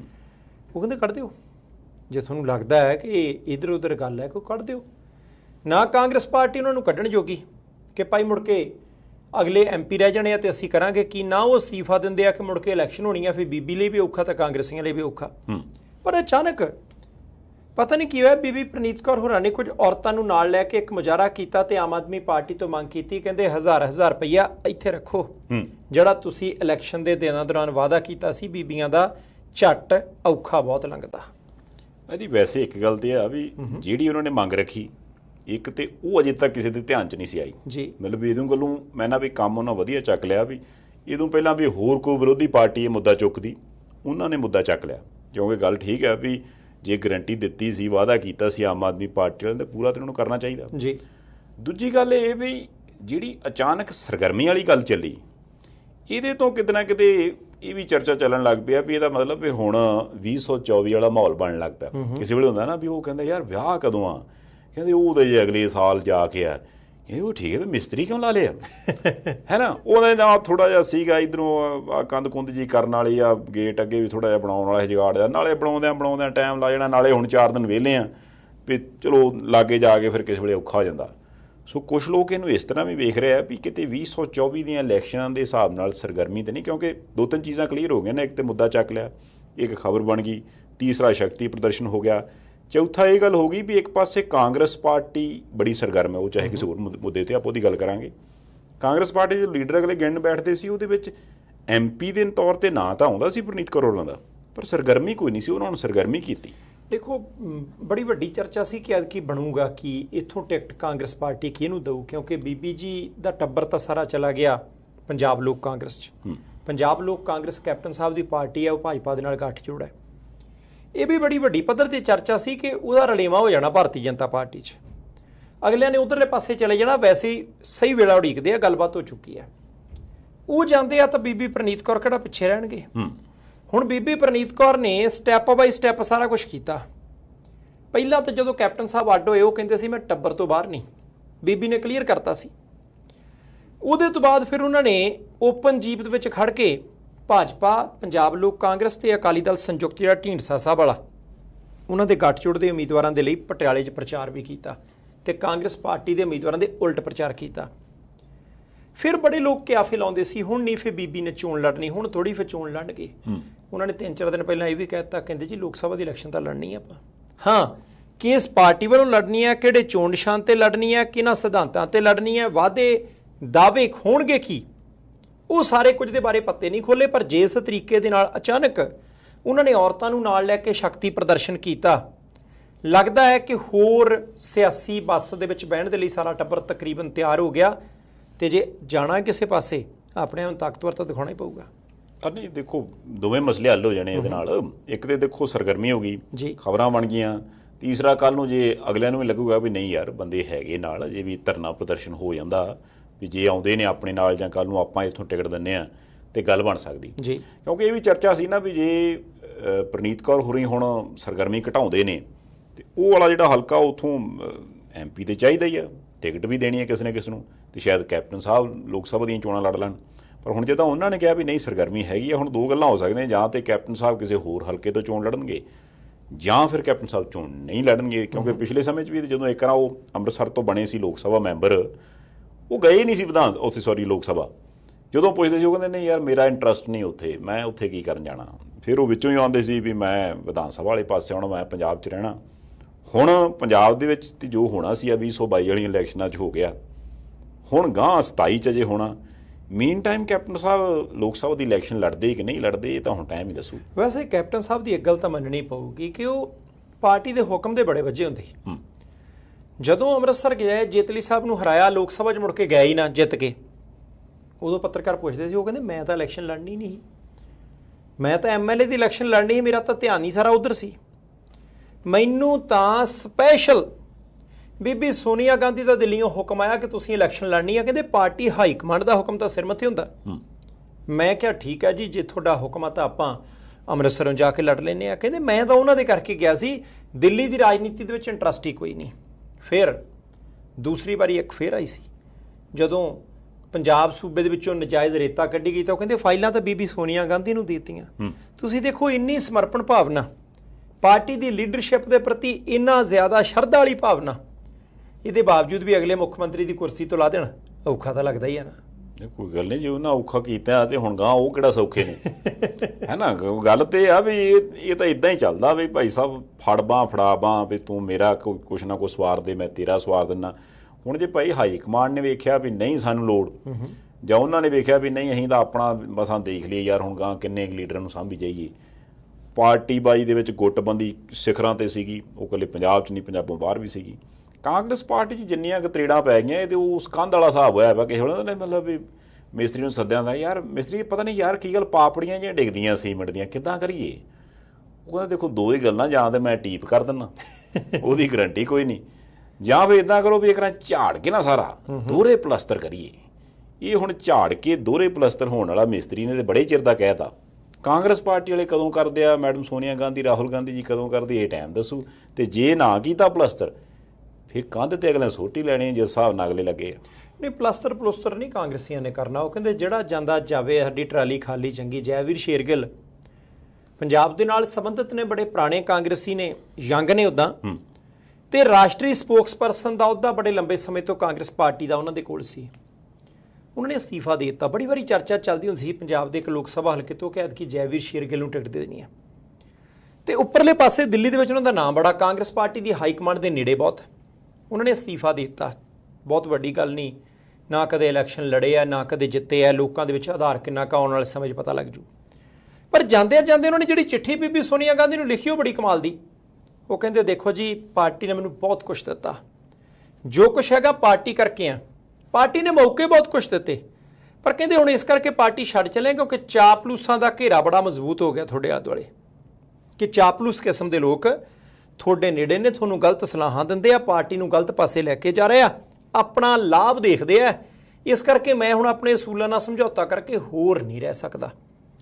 ਅਗਲਿਆਂ ਨੇ ਚਿੱਠੀ ਲਿਖੀ, ਮੁੱਢਲੀ ਮੈਂਬਰਸ਼ਿਪ ਹੀ ਛੱਡ ਦਿੱਤੀ, ਕਹਿੰਦੇ ਵਾਪਸੀ ਦਾ ਕੋਈ ਸਕੋਪ ਹੀ ਨਹੀਂ ਰੱਖਣਾ। ਹੁਣ ਇੱਕ ਇੱਕ ਕਰਤੇ ਚਲੀ ਜਾਂਦੇ, ਟੀਪ ਕਰ ਲੈਣ, ਪਲਾਸਟਰ ਕਰ ਲੈਣ। ਜਦ ਕੰਧ ਦੀ ਨੀਂਹ ਨਹੀਂ ਚੱਜ ਨਾਲ ਕੱਢੀ, ਟੀਪ ਤੇ ਪਲਾਸਟਰ ਨੇ ਕੰਧ ਖੜੀ ਥੋੜੀ ਰੱਖ ਲੈਣੀ ਆ। ਇਹ ਵੀ ਗੱਲ ਠੀਕ ਹੈ। ਚਲੋ ਇਹ ਹੁਣ ਉਹ ਜਾਣਨ ਉਹਨਾਂ ਦਾ ਜਾਣੇ ਕੰਮ, ਕਿਉਂਕਿ ਜਿਸ ਹਿਸਾਬ ਨਾਲ ਪਹਿਲਾਂ ਬੀਬੀ ਸੋਨੀਆ ਗਾਂਧੀ ਹੋਰਾਂ ਨੇ ਮਨਾ ਕਰਦਾ ਫਿਰ ਮੈਂ ਪ੍ਰਧਾਨ ਨਹੀਂ ਰਹਿਣਾ ਜੀ, ਐਤਕੀ ਆਪਾਂ ਹੁਣ ਦੱਸ ਹਟੇ ਵੀ ਰਾਹੁਲ ਗਾਂਧੀ ਹੋਰੀ ਵੀ ਜਵਾਬ ਦੇ ਕੇ ਵੀ ਨਹੀਂ ਮੈਂ ਪ੍ਰਧਾਨ ਨਹੀਂ ਰਹਿਣਾ। ਇਹਦੇ ਉਦਾਂ ਹੀ ਹੈ ਨਾ ਵੀ ਜਿਨ੍ਹਾਂ ਦੇ ਨਾਂ ਤੇ ਬੱਸ ਵੱਜਦੀ ਸੀ, ਡਰਾਈਵਰ ਕੋਈ ਬਣ ਕੇ ਰਾਜੀ ਨਹੀਂ ਜੀ, ਤੇ ਉਹ ਕਹਿੰਦੇ ਸਟੀਅਰਿੰਗ ਤੇ ਅਸੀਂ ਵੀ ਨਹੀਂ ਬਹਿਣਾ, ਤੇ ਬੱਸ ਤੇ ਫਿਰ ਖਲੋਤੀ ਰਹਿਣੀ ਆ, ਤੇ ਖਲੋਤੀ ਤੇ ਲੋਕੀ ਫਿਰ ਚੱਕੇ ਹੀ ਲਾ ਕੇ ਖੜਦੇ ਹੁੰਦੇ ਆ, ਮੁੜ ਕੇ ਉਦੋਂ ਚੱਲਦੀ ਤੇ ਚੁਲਦੀ ਹੁੰਦੀ ਨਹੀਂ। ਬਾਕੀ ਚਲੋ ਅਗਲੇ ਸਿਆਣੇ ਨੇ ਭਾਈ ਅਗਲਾਂ ਦੀ ਪਾਰਟੀ, ਆਪਾਂ ਗੱਲ ਹੀ ਨਹੀਂ ਕਰਦੇ ਉਧਰਲੇ ਪਾਸੇ, ਸਾਨੂੰ ਲੋੜ ਕੀ ਹੈ। ਹਾਂਜੀ ਇਹ ਵੀ ਗੱਲ ਠੀਕ ਹੈ। ਹਾਂ, ਜਿਸ ਬੰਦੇ ਨੇ ਸ਼ਿਕਾਇਤ ਦਿੱਤੀ ਸੀ ਭਰਤ ਭੂਸ਼ਣ ਆਸ਼ੂ ਦੇ ਖਿਲਾਫ, ਉਹ ਵੀ ਠੇਕੇਦਾਰ ਹੈ, ਕੰਟਰੈਕਟਰ, ਉਹਨੇ ਕਿਹਾ ਸੀ ਕਿ ਅਸੀਂ 2000 ਬੰਦਾ ਖੁੱਡੇ ਲਾਈਨ ਲਾਤਾ, 35-40 ਬੰਦਿਆਂ ਨੂੰ ਸਾਰਾ ਕੁਝ ਇਹਨਾਂ ਨੇ ਵੰਡ ਦਿੱਤਾ। ਹੁਣ ਵਿਜੀਲੈਂਸ ਪੁੱਛਗਿੱਛ ਕਰ ਰਹੀ ਹੈ। ਉਹ ਰੋਜ਼ ਕਹਿੰਦੇ ਜੀ ਅਸੀਂ 2 ਵਾਰੀ 24 ਘੰਟਿਆਂ ਦੇ ਵਿੱਚ 2 ਵਾਰੀ ਮੈਡੀਕਲ ਕਰਾਉਂਦੇ ਆ ਭਰਤ ਭੂਸ਼ਣ ਆਸ਼ੂ ਦਾ, 12-12 ਘੰਟੇ ਬਾਅਦ। ਦੂਸਰਾ, ਉਹਨਾਂ ਦੇ ਭਰਾ ਨੂੰ ਉਹਨਾਂ ਦੇ ਨਾਲ ਮਿਲਣ ਦੀ ਆਗਿਆ ਹੈ, ਬਾਕੀ ਕਿਸੇ ਬੰਦੇ ਨੂੰ ਆਗਿਆ ਨਹੀਂ, ਰਿਮਾਂਡ ਮੁੱਕ ਚੱਲਿਆ। ਹੁਣ ਉਹ ਸਾਰੀ ਸਥਿਤੀ ਦੇ ਵਿੱਚ ਇਹ ਜਾਪਦਾ ਕਿ ਜਿੱਦਾਂ ਕਾਂਗਰਸੀ ਵਿਜੀਲੈਂਸ ਦਫ਼ਤਰ ਦੇ ਮੂਹਰੇ ਪੱਕਾ ਧਰਨਾ ਲਾ ਕੇ ਬੈਠੇ ਆ, ਵੜਿੰਗ ਸਾਹਿਬ ਜਾ ਆਉਂਦੇ, ਔਜਲਾ ਸਾਹਿਬ ਜਾ ਆਉਂਦੇ, ਸੁਖਜਿੰਦਰ ਸਿੰਘ ਰੰਧਾਵਾ ਜਾ ਆਉਂਦੇ ਆ, ਪ੍ਰਤਾਪ ਸਿੰਘ ਬਾਜਵਾ ਸਾਹਿਬ ਵੀ ਹਾਕ ਮਾਰ ਆਉਂਦੇ ਜਾ ਕੇ ਕਿ ਭਾਈ ਖਲੋਤੇ ਆ ਨਾਲ, ਘਬਰਾਉਣਾ ਨਹੀਂ। ਉਹਦੇ ਤੋਂ ਬਾਅਦ ਮੰਨਿਆ ਜਾ ਰਿਹਾ ਕਿ ਵਿਜੀਲੈਂਸ ਤੇ ਪ੍ਰੈਸ਼ਰ ਹੈ, ਕਿਉਂਕਿ ਰਵਨੀਤ ਸਿੰਘ ਬਿੱਟੂ ਨੇ ਤੇ ਵੀ ਕਹਿੰਦੇ ਨੇ ਸਾਡੇ ਬੰਦੇ ਤੋਂ 3rd ਡਿਗਰੀ ਇਹਨਾਂ ਨੇ ਟੌਰਚਰ ਕਰਨਾ ਹੈ, ਹੋਰ ਗੱਲ ਕੋਈ ਨਹੀਂ, ਬੰਦੇ ਨੂੰ ਮਨਾਉਣ ਦੀ ਕੋਸ਼ਿਸ਼ ਕਰਨੀ ਹੈ। ਵੜਿੰਗ ਸਾਹਿਬ ਨੇ ਕਿਹਾ ਸੀ ਕਿ ਬੱਬਰ ਸ਼ੇਰ ਸਾਡਾ ਬੰਦਾ, ਤੇ ਨਾਲ ਹੀ ਵਿਜੀਲੈਂਸ ਵਾਲੇ ਕਹਿੰਦੇ ਜੀ 12 ਘੰਟੇ ਬਾਅਦ ਅਸੀਂ ਮੈਡੀਕਲ ਕਰਾਉਨੇ ਆ, ਤਾਂ ਜੋ ਭਲਕ ਨੂੰ ਸਾਡੇ ਤੇ ਕੋਈ ਉਂਗਲੀ ਨਾ ਚੱਕ ਸਕੇ ਕਿ ਭਾਈ ਇਹਨਾਂ ਨੇ ਤਸ਼ੱਦਦ ਕੀਤਾ ਜਾਂ ਆਹ ਕੀਤਾ ਜਾਂ ਉਹ ਕੀਤਾ। ਹਾਂ, ਇੱਕ ਪਾਸੇ ਤਾਂ ਉਹ ਮਸਲਾ ਹੈ, ਦੂਸਰੇ ਪਾਸੇ ਜਿਹੜੇ ਗੁਰਪ੍ਰੀਤ ਸਿੰਘ ਨਾਂ ਦੇ ਠੇਕੇਦਾਰ ਨੇ ਸ਼ਿਕਾਇਤ ਕੀਤੀ ਸੀ ਕਿ ਭਾਈ 2000 ਕਰੋੜ ਦਾ ਘਪਲਾ ਕਰਤਾ, ਉਹ ਜਦੋਂ ਜਾਣ ਲੱਗਾ ਵਿਜੀਲੈਂਸ ਦਫ਼ਤਰ ਵਾਲੇ ਪਾਸੇ, ਤਾਂ ਜਿਹੜੇ ਆਸ਼ੂ ਸਮਰਥਕ ਬਾਹਰ ਬੈਠੇ ਸੀ ਉਹਨਾਂ ਚੋਂ ਕੁਝ ਇੱਕ ਲੋਕ ਉਹਦੇ ਨਾਲ ਪਿੜਪੈਤਨ ਦੇਖ ਲਾਂਗੇ, ਆਹ ਕਰ ਲਾਂਗੇ, ਉਹ ਕਰ ਲਾਂਗੇ। ਉਹ ਕਹਿੰਦਾ ਜੀ ਮੈਨੂੰ ਐਦਾਂ ਇਸ਼ਾਰੇ ਕਰਦੇ ਸੀ ਜੇ ਉਹ, ਸ਼ਿਕਾਇਤ ਉਹਨੇ ਵੀ ਦੇ ਦਿੱਤੀ ਹੈ। ਥਾਣੇ ਵਾਲੇ ਕਹਿੰਦੇ ਜੀ ਹੁਣ ਅਸੀਂ ਥਾਣੇ 'ਚ ਨਿਬੇੜ ਲੈਣੀ ਹੈ, ਕੋਈ ਵੱਡੀ ਗੱਲ ਨਹੀਂ, ਮਾੜੀ ਮੋਟੀ ਤਲਖ ਕਲਾਮੀ ਜਿਹੜੀ ਉਹ ਹੋ ਜਾਂਦੀ ਹੈ, ਪਰ ਮਸਲਾ ਐਨ ਗੰਭੀਰ ਅਜੇ ਤੱਕ ਵੀ ਬਣਿਆ ਹੋਇਆ, ਪੀਏ ਨਹੀਂ ਲੱਭਾ ਉਹਨਾਂ ਦਾ। ਚਲੋ ਕੋਈ ਗੱਲ ਨਹੀਂ, ਚਰਚਾਵਾਂ ਤਾਂ ਹੋਰ ਵੀ ਚੱਲਦੀਆਂ ਨੇ ਵੀ ਉਹ ਸ਼ਾਇਦ ਹੈ ਹੀ ਨਹੀਂ ਮੁਲਕ ਦੇ ਵਿੱਚ, ਕਿੱਥੇ ਹੈ ਕਿੱਥੇ ਨਹੀਂ ਉਹ ਜਾਣਨ ਵਾਲੇ ਜਾਣ ਲੈਣਗੇ ਜੀ। ਪਰ ਇੱਕ ਗੱਲ ਤਾਂ ਹੈਗੀ ਆ ਵੀ ਇਹ ਜਿਸ ਹਿਸਾਬ ਨਾਲ ਪੇਜ ਜਿਹਾ ਫਸ ਗਿਆ, ਉਹਦੇ ਚੋਂ ਜਿਹੜੇ ਵੀ ਬੰਦੇ ਇਸ ਵਕਤ ਧਰਨੇ ਤੇ ਬਾਹਰ ਬੈਠੇ ਨੇ, ਜੇ ਮੰਨ ਲਓ 2, 2.5, 3 ਮਹੀਨੇ ਲੱਗ ਗਏ ਜ਼ਮਾਨਤ ਮਿਲਦਿਆਂ ਕਿਉਂਕਿ ਨਿਆਇਕ ਹਿਰਾਸਤ ਦੇ ਵਿੱਚ ਵੀ ਜ਼ਮਾਨਤ ਮਿਲਦਿਆਂ ਟਾਈਮ ਤਾਂ ਲੱਗ ਹੀ ਜਾਂਦਾ। ਸਾਧੂ ਸਿੰਘ ਧਰਮਸੋਤਰੀ ਅਜੇ ਵੀ ਅੰਦਰ ਨੇ ਵਿਚਾਰੇ। ਹੁਣ ਇੰਨਾ ਸਮਾਂ ਤੁਹਾਨੂੰ ਬੜਾ ਹੇਜ ਆਇਆ ਵੈਸੇ। ਨਹੀਂ, ਮੈਂ ਤਾਂ ਜਸਟ ਜ਼ਿਕਰ ਕੀਤਾ ਵੀ ਨਹੀਂ, ਤੁਸੀਂ ਜਿਹੜਾ ਵਿੱਚ ਸਾਧੂ ਸਿੰਘ ਧਰਮਸੋਤ ਅਜੇ ਵੀ ਅੰਦਰ ਨੇ ਵਿਚਾਰੇ। ਮੈਂ ਤਾਂ ਕਿਹਾ ਵੀ ਯਾਰ ਉਹ ਪਤਾ ਹੀ ਗੱਲ ਆ, ਹਾਂਜੀ, ਪਹਿਲਾਂ ਤੇ ਇਹ ਰੌਲਾ ਪੈਂਦਾ ਸੀ ਵੀ ਯਾਰ ਉਹਨੂੰ ਬੰਦੇ ਨੂੰ ਮਿਲਣ ਕੋਈ ਨਹੀਂ ਜਾਂਦਾ। ਹੁਣ ਅੰਦਰ ਜਦੋਂ ਕਿਸੇ ਨੇ ਤੇ ਦੱਸਣਾ ਹੀ ਆ ਨਾ ਵੀ ਸਰਦਾਰ ਜੀ ਤੁਹਾਡੇ ਹਰੀ ਨਹੀਂ ਕਿਸੇ ਨੇ ਧਰਨਾ ਲਾਇਆ, ਉਧਰ ਤੇ ਧਰਨਾ ਵੀ ਲਾਇਆ, ਕੀ ਬੀਤਦੀ ਹੋਗੀ। ਆਪੀ ਉਹ ਨਾਲ ਦੀ ਜੇਲ੍ਹ ਦੇ ਨਾਲ ਦੇ ਬੈਰਕ ਦੇ ਵਿੱਚ ਬੰਦੇ, ਉੱਥੇ 3-4 ਵੱਡੇ ਲੀਡਰ ਮਿਲੇ ਆ, ਤੁਹਾਨੂੰ ਕੋਈ ਮਿਲਣ ਹੀ ਨਹੀਂ ਆਇਆ। ਹਾਂ, ਮਤਲਬ ਮੈਂ ਤਾਂ ਕਿਹਾ ਵੀ ਮਤਲਬ ਉਹ ਉਸ ਹਿਸਾਬ ਨਾਲ ਤੁਸੀਂ ਜਿਹੜਾ ਬੰਦਾ ਕਸੂਤਾ ਫਸਿਆ ਉਹਦੇ ਨਾਲ ਖੜ ਜਾਂਦੇ ਹੋ। ਨਹੀਂ, ਮੈਂ ਨਹੀਂ ਖੜਦਾ, ਮੈਨੂੰ ਸਭ ਨਾ ਪਤਾ ਲੱਗੇ ਮੈਂ ਕਿਹਾ ਮੈਂ ਖਲੋਂਦਾ ਹੀ ਬਾਅਦ ਚ ਅਗਲੇ ਨੇ ਪੈਰਾਂ ਭਾਰ ਪਾਇਆ ਹੋਵੇ, ਹੁਣ ਤੈਨੂੰ ਖਲੋਣ ਜਾਵੇ ਆ ਨਹੀਂ ਇਦਾਂ ਦੀ। ਮਤਲਬ ਮੈਂ ਤਾਂ ਗੱਲ ਕਰਦਾ ਵੀ ਇਹ ਜਿਸ ਹਿਸਾਬ ਨਾਲ ਪੇਚ ਫਸਿਆ ਵੀ ਇਹ ਕਿੰਨਾ ਕੁ ਚਿਰ ਚੱਲੂਗਾ ਇਹ ਤਾਂ ਟਾਈਮ ਦੱਸੂ, ਕਿਉਂਕਿ ਜਿਸ ਹਿਸਾਬ ਨਾਲ ਅੱਜ ਕੱਲ੍ਹ ਵਿਜੀਲੈਂਸ ਦਾ ਡੰਗ ਤੇਜ਼ ਹੈ ਨਾ। ਆਪਾਂ ਇੱਕ ਹੋਰ ਖਬਰ ਵੀ ਹੈ ਤੇ ਉਹਦੇ ਵਿੱਚ ਵੀ ਵਿਜੀਲੈਂਸ ਦੇ ਇੱਕ ਪਹਿਲਾਂ ਅਫਸਰ ਹੁੰਦੇ ਸੀ ਵੱਡੇ, ਉਸ ਅਫਸਰ ਦੇ ਘਰ 'ਤੇ ਛਾਪੇ ਵੱਜੀ ਜਾਂਦੇ ਆ। ਹੁਣ ਤੁਸੀਂ ਇਹ ਦੇਖੋ ਵੀ ਜੇ ਵਿਜੀਲੈਂਸ ਵਾਲੇ ਆਪਣੇ ਪਹਿਲੇ ਅਫਸਰ ਤੋਂ ਜਿਨ੍ਹਾਂ ਤੋਂ ਪਹਿਲਾਂ ਆਰਡਰ ਲੈ ਕੇ ਉਹਨਾਂ ਨੇ ਕੰਮ ਕੀਤਾ ਹੋਊਗਾ, ਉਹਨੂੰ ਲੱਭਣ ਦੇ ਚੱਕਰ ਦੇ ਵਿੱਚ ਤੁਰੇ ਫਿਰਦੇ ਨੇ ਜੀ, ਉੱਥੇ ਛਾਪੇ ਵੱਜੀ ਜਾਂਦੇ ਨੇ। ਤੇ ਫਿਰ ਭਾਈ ਸਾਹਿਬ ਜਿਹੜਾ ਉਹਨਾਂ ਨੂੰ ਵੈਸੇ ਬੰਦਾ ਲੱਭਦਾ ਵੀ ਹਾਂ ਜੀ ਭਾਈ ਸਾਹਿਬ ਹੁਕਮ ਕੀਤਾ ਸਰਕਾਰ ਨੇ ਆਹ ਕਰਨਾ ਜੀ, ਆਹ ਕਰਨਾ ਜੀ, ਆਹ ਕਰਨਾ ਜੀ, ਉਧਰੋਂ ਕਿੱਦਾਂ ਢਿੱਲ ਮੱਠ ਕਰ ਦੇਣਗੇ ਉਹ। ਹਾਂ, ਨਹੀਂ ਇਹ ਗੱਲ ਤੁਹਾਡੀ ਬਿਲਕੁਲ ਠੀਕ ਹੈ ਕਿ ਢਿੱਲ ਮੱਠ ਤਾਂ ਕਿਸੇ ਕਿਸਮ ਦੀ ਹੋਣੀ ਨਹੀਂ। ਹਾਂ, ਹੁੰਦੀ ਰਹੀ ਹੈ। 2015 ਦੇ ਵਿੱਚ ਇੱਕ ਘਟਨਾ ਘਟੀ ਸੀ ਸੰਧਾਲੀਆ ਸਾਹਿਬ, ਤੁਹਾਨੂੰ ਚੰਗੇ ਤਰੀਕੇ ਯਾਦ ਹੋਣਾ, ਸਾਡੇ ਪਰਿਵਾਰ ਦੇ ਮੈਂਬਰਾਂ ਨੂੰ ਯਾਦ ਹੋ, ਜਿਹਨੂੰ ਆਪਾਂ ਬੇਅਦਬੀ ਕਾਂਡ ਦੇ ਨਾਂ ਨਾਲ ਜਾਣਦੇ ਹਾਂ। ਸ਼੍ਰੀ ਗੁਰੂ ਗ੍ਰੰਥ ਸਾਹਿਬ ਜੀ ਦਾ ਸਰੂਪ ਚੋਰੀ ਹੋਇਆ, ਉਹਦੇ ਤੋਂ ਬਾਅਦ ਅੰਗ ਪਾੜ ਕੇ ਖਿਲਾਰੇ ਗਏ, ਬੇਅਦਬੀ ਕੀਤੀ ਗਈ, ਫਿਰ ਸੰਗਤ ਗੁੱਸੇ 'ਚ ਆ ਕੇ ਧਰਨੇ ਤੇ ਬੈਠੀ, ਪਰ ਸ਼ਾਂਤੀ ਨਾਲ ਉਹਨਾਂ ਦੇ ਉੱਤੇ ਗੋਲੀ ਚੱਲੀ। ਯਾਨੀ ਲੱਗਦਾ ਨਹੀਂ ਸੀ ਕਿ 7 ਸਾਲ ਬੀਤ ਜਾਣਗੇ ਤੇ ਇਨਸਾਫ ਮਿਲੂਗਾ ਨਹੀਂ, ਜਿੱਦਾਂ ਸਰਕਾਰਾਂ ਉਦੋਂ ਤੱਤੀਆਂ ਸੀ ਤੇ ਬਦਲੀਆਂ ਵੀ ਸੀ। ਪਰ ਅਕਾਲੀ ਦਲ ਭਾਜਪਾ ਦਾ ਵੀ ਰਾਜ ਗਿਆ, ਕੈਪਟਨ ਸਾਹਿਬ ਦਾ ਵੀ ਗਿਆ, ਚੰਨੀ ਸਾਹਿਬ ਦਾ ਵੀ ਗਿਆ, ਭਗਵੰਤ ਮਾਨ ਸਾਹਿਬ ਆ ਗਏ, ਪਰ ਅਜੇ ਤੱਕ ਗੱਲ ਉੱਥੇ ਹੀ ਹੈ। ਹੁਣ ਇਹ ਪਰ ਇੱਕ ਗੱਲ ਮੈਂ ਇਹਦੇ 'ਚ ਐਡ ਕਰਾਂ, ਹੁਣ ਦੇਖੋ ਆਪਾਂ 2015 ਅਕਤੂਬਰ ਦੀ ਗੱਲ ਹੈ ਨਾ, 12 ਤੇ 14 ਦੋ ਤਰੀਕਾਂ ਦੇ ਹਿਸਾਬ ਨਾਲ ਅਕਤੂਬਰ ਫੇਰ ਆਉਣ ਵਾਲਾ। ਪਰ ਜਦੋਂ ਆਪਾਂ ਸਰੂਪ ਦੀ ਗੱਲ ਕਰਦੇ ਹਾਂ ਤਾਂ ਗੁਰੂ ਮਹਾਰਾਜ ਦਾ ਸਰੂਪ ਤਾਂ ਚੋਰੀ ਕੀਤੇ ਨੂੰ ਵਾਹਵਾ ਮਹੀਨੇ ਚੱਲਦੇ ਰਹੇ। ਤੇ ਜੇ ਮੈਂ ਗਲਤ ਨਹੀਂ ਤੇ ਆਹ ਜਿਹੜੇ ਦਿਨ ਹੁਣ ਚੱਲਦੇ ਪਏ ਆ 2015 ਦੇ ਵਿੱਚ, ਇਹਨਾਂ ਦਿਨਾਂ ਦੇ ਵਿੱਚ ਉਹ ਸਰੂਪ ਚੋਰੀ ਹੋਇਆ ਸੀ ਜੀ। ਜੇ ਉਸ ਮੌਕੇ ਦੇ ਉੱਪਰ ਉਹਨੂੰ ਲੱਭਣ ਦੀ ਕੋਸ਼ਿਸ਼ ਕੀਤੀ ਜਾਂਦੀ ਵੀ ਯਾਰ ਏਡੀ ਵੱਡੀ ਗੱਲ ਕਿੱਦਾਂ ਹੋ ਸਕਦੀ, ਕਿਉਂਕਿ ਚੋਰੀ ਆਮ ਚੋਰੀ ਤਾਂ ਚਲੋ ਠੀਕ ਹੈ ਯਾਰ ਫਲਾਣੇ ਦੀ ਚੋਰੀ ਕੋਈ ਨਹੀਂ ਲੱਭ ਲਾਂਗੇ, ਗੁਰੂ ਗ੍ਰੰਥ ਸਾਹਿਬ ਦਾ ਸਰੂਪ ਚੋਰੀ ਹੋਇਆ ਤੇ ਉਹ ਜਿਹੜਾ ਵਿਚਲਾ ਸਪੈਨ ਆ, ਮੈਨੂੰ ਲੱਗਦਾ ਵੀ ਜਿਹੜੀ ਉਹਦੇ ਵਿਚਲੀ ਢਿੱਲ ਮੱਠ ਆ, ਸ਼ਾਇਦ ਕਿਤੇ ਉਹਦਾ ਜਾ ਕੇ ਵਿਕਰਾਲ ਰੂਪ ਤਾਂ ਨਹੀਂ ਸਾਹਮਣੇ ਆਇਆ ਜਿਹੜਾ 2015 ਦੇ ਵਿੱਚ ਬੇਅਦਬੀ ਦੇ ਰੂਪ ਦੇ ਵਿੱਚ ਸਾਹਮਣੇ ਆਇਆ, ਕਿਉਂਕਿ ਜੇ ਉਹ ਲੱਭ ਲਿਆ ਜਾਂਦਾ ਸਰੂਪ ਜਾਂ ਬੰਦੇ ਉਹ ਨੱਪ ਲੈ ਜਾਂਦੇ ਤੇ ਸ਼ਾਇਦ ਆਹ ਵਾਲਾ ਦਿਨ ਜਾਂ ਉਸ ਤੋਂ ਬਾਅਦ ਜਿਹੜਾ ਇੱਕ ਦਰਦ ਪੱਕਾ ਹੀ ਮਿਲ ਗਿਆ ਉਹ ਨਾ ਮਿਲਦਾ। ਦੇਖੋ, ਇੱਕ ਗੱਲ ਤਾਂ ਸੰਧਾਲੀਆ ਸਾਹਿਬ ਮੰਨਣੀ ਪਊਗੀ ਕਿ ਜਿਹੜੀ ਆਮ ਸੰਗਤ ਆ, ਆਮ ਲੋਕ ਨੇ ਜਿਨ੍ਹਾਂ ਦੀ ਆਪਾਂ ਕੱਲ੍ਹ ਗੱਲ ਕਰਦੇ ਸੀ ਕਿ ਇੰਨੇ ਕੁ ਪੈਸਿਆਂ ਦੇ ਜੇ ਉਹਨਾਂ ਨੂੰ ਦੱਸ ਦਿਓ ਤਾਂ ਹੌਕਾ ਨਿਕਲ ਜਾਂਦਾ, ਉਹ ਲੋਕ ਗੁਰੂ 'ਚ ਵਿਸ਼ਵਾਸ ਵੀ ਕਰਦੇ ਆ, ਉਹ ਲੋਕ ਜਾ ਕੇ ਮੱਥਾ ਟੇਕਦੇ ਆ ਤੇ ਸ਼ਰਧਾ ਨਾਲ ਟੇਕਦੇ ਆ ਤੇ ਇਮਾਨਦਾਰੀ ਉਹਨਾਂ ਦੇ ਪੱਲੇ ਆ। ਪਰ ਦੂਸਰੇ ਪਾਸੇ ਜਦੋਂ ਇਹ ਬੇਅਦਬੀ ਵਾਲਾ ਕਾਂਡ ਹੋਇਆ ਸੀ ਜਾਂ ਉਸ ਤੋਂ ਬਾਅਦ ਵਾਲੇ ਘਟਨਾਵਾਂ ਘਟੀਆਂ ਸੀ ਤਾਂ ਆਮ ਲੋਕ ਤੰਗ ਸੀ, ਪਰੇਸ਼ਾਨ ਸੀ ਕਿ ਭਾਈ ਪਹਿਲੀ ਗੱਲ ਬੇਅਦਬੀ ਕਿਉਂ ਹੋ ਗਈ, ਦੂਸਰੀ ਗੱਲ ਉਹਦਾ ਇਨਸਾਫ ਲੈਣ ਦੇ ਲਈ ਜੇ ਕੋਈ ਬੰਦਾ ਸੜਕ ਤੇ ਜਾਂ ਸੜਕ ਕਿਨਾਰੇ ਬੈਠ ਗਿਆ ਤੇ ਉਹਦੇ ਨਾਲ ਆਹ ਕੁਛ ਹੋਊਗਾ, ਉੱਤੇ ਗੋਲੀਆਂ ਚੱਲਣਗੀਆਂ, ਬੰਦੇ ਮਾਰੇ ਜਾਣਗੇ। ਲੋਕ ਡਾਈਜੈਸਟ ਨਹੀਂ ਸੀ ਕਰ ਪਾ ਰਹੇ, ਹਜ਼ਮ ਨਹੀਂ ਸੀ ਕਰ ਪਾ ਰਹੇ। ਪਰ ਜਿਨ੍ਹਾਂ ਦੇ ਕੋਲੇ ਵਾਗਡੋਰ ਸੀ, ਜਿਨ੍ਹਾਂ ਨੇ ਜਾਂਚ ਕਰਾਉਣੀ ਸੀ, ਉਹ ਢਿੱਲੇ। ਅਕਾਲੀ ਭਾਜਪਾ ਸਰਕਾਰ 'ਚ 2015 ਦੀ ਘਟਨਾ 16 ਸਾਰਾ ਹੀ ਸਰਕਾਰ ਇਹਨਾਂ ਦੀ ਸੀ, 17 ਦੇ ਪਹਿਲੇ ਮਹੀਨੇ ਵੀ ਸਰਕਾਰ ਇਹਨਾਂ ਦੀ ਸੀ, ਨਹੀਂ ਕੀਤਾ ਜਾਂ ਨਹੀਂ ਹੋਇਆ। ਫਿਰ ਕੈਪਟਨ ਸਾਹਿਬ 4.5 ਸਾਲ ਰਹੇ, ਉਹ ਤਾਂ ਇਸੇ ਮੁੱਦੇ ਦੇ ਉੱਤੇ ਕਹਿੰਦੇ ਸੀ ਕਿ ਪਾਈ ਚੱਕ ਕੇ ਅੰਦਰ ਦੇ ਦੇਣੇ ਆ, ਨਹੀਂ ਕਰ ਹੋਇਆ। ਉਹਦੇ ਤੋਂ ਬਾਅਦ ਚੰਨੀ ਸਾਹਿਬ ਉਹ ਕਹਿੰਦੇ ਮੈਂ ਆ ਗਿਆ ਮਸਲੇ ਹੱਲ, ਘਰ ਘਰ ਚੱਲੇ, ਇਹੋ ਗੱਲ ਚੰਨੀ ਕਰਦਾ ਮਸਲੇ ਹੱਲ। ਇਹ ਲੈਣ ਹੀ ਰਹਿ ਗਈ, ਮੈਂ ਲੈਣੀ ਹੁੰਦੀ ਹੈ। ਨਹੀਂ ਪਰ ਅੱਜ ਕੱਲ੍ਹ ਉਹ ਆਪ ਨਹੀਂ ਨਾ ਲੱਭਦੇ, ਮੈਂ ਤਾਂ ਗਿਆ ਮਜੀਠੀਆ ਸਾਹਿਬ ਰੋਜ਼ ਜ਼ਿਕਰ ਕਰਦੇ ਨੇ, ਕਹਿੰਦੇ ਵੀ ਛੱਲਾ ਨਹੀਂ ਮੁੜਿਆ, ਕਹਿੰਦੇ ਹਾਂ ਨਹੀਂ ਹੁਣ ਤਾਂ ਉਹ ਇੱਕ ਲੀਡਰ ਨੇ ਪੰਜਾਬ ਦੇ, ਉਹਨਾਂ ਨੇ ਇਹ ਵੀ ਕਹਿੰਦੇ ਵੀ ਘਰ ਘਰ ਚੱਲੀ ਇਹੋ ਗੱਲ। ਚੰਨੀ ਸਾਹਿਬ ਗਏ ਕਿਹਦੇ ਵੱਲ, ਹੁਣ ਵੀ ਕਿਧਰਲੇ ਪਾਸੇ ਨੂੰ ਗਏ, ਆਪਾਂ ਨਹੀਂ ਕਹਿੰਦੇ, ਚਲੋ ਠੀਕ ਹੈ ਉਹਨਾਂ ਦੇ ਕੋਲੇ ਜਾਣ ਦਾ ਅਧਿਕਾਰ ਹੈ, ਆਜ਼ਾਦੀ ਹੈ, ਤਾਂ ਹੀ ਗਏ ਹੋਣੇ ਆ। ਪਰ ਸਾਨੂੰ ਲੈਣਾ ਦੇਣਾ ਸ਼੍ਰੀ ਗੁਰੂ ਗ੍ਰੰਥ ਸਾਹਿਬ ਜੀ ਦੀ ਬੇਅਦਬੀ ਦੇ ਇਨਸਾਫ ਤੱਕ। ਕਮਿਸ਼ਨ ਬਣ ਗਏ, SITs ਬਣ ਗਈਆਂ। ਇਹ ਸੰਧਾਲੀਆ ਸਾਹਿਬ ਕੋਈ ਵੱਟ ਬੰਨੇ ਦੀ ਲੜਾਈ ਥੋੜ੍ਹੀ ਹੈ, ਇਹ ਕੋਈ ਕਿਸੇ ਦੀ ਭਰਤੀ ਦੀ, ਕਿਸੇ ਬਦਲੀ ਦੀ ਲੜਾਈ ਥੋੜ੍ਹੀ ਹੈ। ਇਹ ਤਾਂ ਸਿਖਰਲੀ ਗੱਲ ਸੀ। ਜੇ ਉਧਰਲੇ ਪਾਸੇ ਇਮਾਨਦਾਰੀ ਵਾਲੀ ਨਜ਼ਰ ਨਹੀਂ ਤਾਂ ਫਿਰ ਕਿੱਧਰਲੇ ਪਾਸੇ ਹੋਊ। ਚਲੋ ਹੁਣ ਕੋਟਕਪੁਰਾ ਕਾਂਡ ਜਿੱਥੇ ਗੋਲੀਆਂ ਚੱਲੀਆਂ ਸੀ ਸੰਗਤ ਦੇ ਉੱਤੇ, ਉਸ ਕਾਂਡ ਦੇ ਵਿੱਚ ਸ਼੍ਰੋਮਣੀ ਅਕਾਲੀ ਦਲ ਦੇ ਪ੍ਰਧਾਨ ਸੁਖਬੀਰ ਸਿੰਘ ਬਾਦਲ ਸਾਹਿਬ ਨੂੰ ਸਮਨ ਭੇਜੇ ਗਏ ਕਿ ਭਾਈ ਤੁਸੀਂ 30 ਤਰੀਕ ਨੂੰ ਸਵੇਰੇ 10:30 ਵਜੇ ਆ ਕੇ ਪੇਸ਼ ਹੋਣਾ ਸਪੈਸ਼ਲ ਇਨਵੈਸਟੀਗੇਸ਼ਨ ਟੀਮ ਦੇ ਕੋਲ। ਸਮਨ ਭੇਜਤੇ। ਹੁਣ ਜਦੋਂ ਸਮਨ ਭੇਜੇ, ਸੁਖਬੀਰ ਸਿੰਘ ਬਾਦਲ ਸਾਹਿਬ ਕਹਿੰਦੇ ਪਹਿਲੀ ਗੱਲ ਮੈਂ ਪੱਤਰਕਾਰਾਂ ਨੂੰ ਕਹਿੰਦੇ ਗੱਲ ਉਹਨਾਂ ਨੇ ਠੀਕ ਵੀ ਆਖੀ ਹੈ। ਉਹ ਕਹਿੰਦੇ ਜਦੋਂ ਕੋਟਕਪੁਰੇ ਦੀ ਗੱਲ ਚੱਲਦੀ ਹੈ ਉਦੋਂ ਕਹਿ ਦਿੰਦੇ ਜੀ ਬੇਅਦਬੀ ਕਾਂਡ, ਕਹਿੰਦੇ ਉਹ ਬੇਅਦਬੀ ਕਾਂਡ ਨਹੀਂ। ਬੇਅਦਬੀ ਕਾਂਡ ਦੇ ਵਿੱਚ ਤਾਂ ਫੈਸਲੇ ਹੋ ਚੁੱਕੇ ਆ, ਗੱਲ ਅੱਗੇ ਜਾ ਚੁੱਕੀ ਹੈ, ਸਾਨੂੰ ਸਾਡੇ ਪਰਿਵਾਰ ਨੂੰ, ਪਾਰਟੀ ਨੂੰ ਕਦੇ ਵੀ ਉਹਦੇ ਵਿੱਚ ਪੁੱਛ-ਗਿੱਛ ਲਈ ਵੀ ਨਹੀਂ ਸੱਦਿਆ।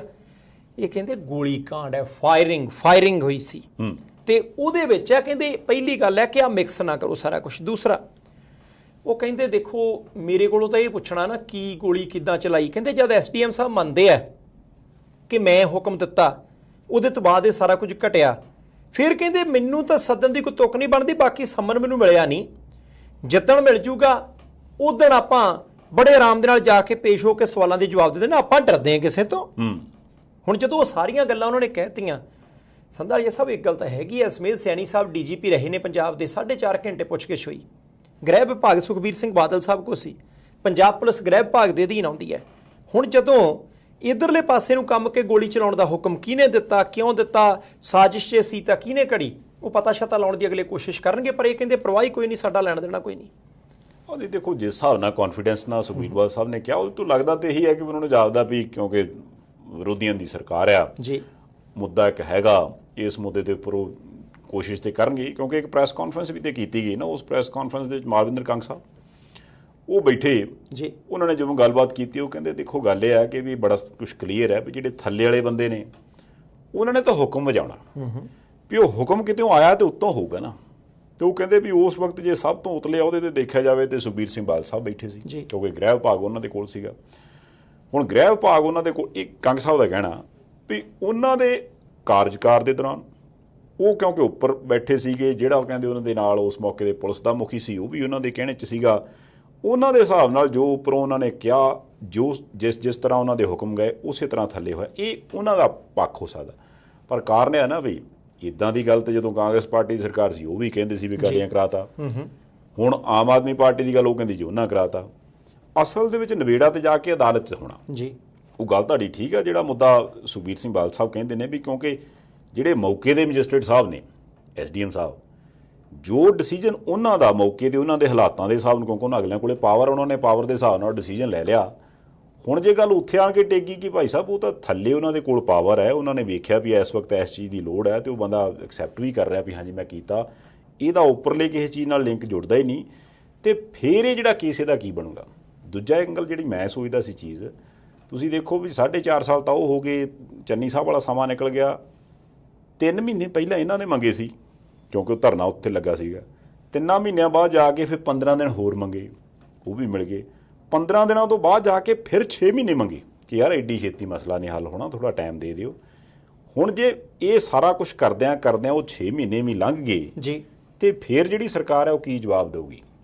ਨਹੀਂ ਕਿਉਂਕਿ ਪੇਜ ਤੇ ਕਸੂਤਾ ਫਸਿਆ ਨਾ। ਨਹੀਂ, ਬਹੁਤ ਹੀ ਕਸੂਤਾ ਫਸਿਆ। ਆਪਾਂ ਕਈ ਵਾਰੀ ਸੁਣਦੇ ਹੁੰਦੇ ਸੀ ਜੀ 20 ਸਾਲ ਹੋ ਗਿਆ ਕੋਈ ਕੇਸ ਚੱਲਦਾ, 20 ਸਾਲ 25 ਹੋ ਗਿਆ ਇਨਸਾਫ ਨਹੀਂ ਮਿਲਿਆ, 7 ਤਾਂ ਇੱਥੇ ਵੀ ਹੋ ਗਏ, 21 ਵੀ ਹੋ ਜਾਣੇ ਜੇ ਹਾਲਾਤ ਆਹੀ ਰਹੇ।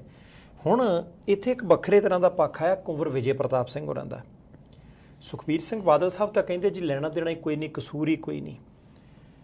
ਕੁੰਵਰ ਵਿਜੇ ਪ੍ਰਤਾਪ ਹੋਰੀ ਕਿਉਂਕਿ ਪਹਿਲਾਂ ਪੁਲਿਸ ਸੀ, ਜਾਂਚ ਪੜਤਾਲ ਦੇ ਵਿੱਚ ਸ਼ਾਮਲ ਰਹੇ ਹੈ, ਮੁੜ ਕੇ ਚੱਲੋ ਉਹਨਾਂ ਦੀ ਰਿਪੋਰਟ ਵੱਖ-ਵੱਖ ਕਾਰਨਾਂ ਦੇ ਕਰਕੇ ਐਕਸੈਪਟ ਤਾਂ ਨਹੀਂ ਸੀ ਕੀਤੀ, ਪਰ ਹੁਣ ਕੁੰਵਰ ਵਿਜੇ ਪ੍ਰਤਾਪ ਹੋਰਾਂ ਨੂੰ ਪੱਤਰਕਾਰਾਂ ਨੇ ਪੁੱਛ ਲਿਆ, ਉਹ ਕਹਿੰਦੇ ਜੀ ਫੇਲੀਅਰ ਹੈ, ਅਸਫਲਤਾ, ਜਿਹੜੇ ਤੱਕ ਵੀ ਅਸੀਂ ਬੰਦੇ ਫੜ ਕੇ ਅੰਦਰ ਨਹੀਂ ਦਿੱਤੇ।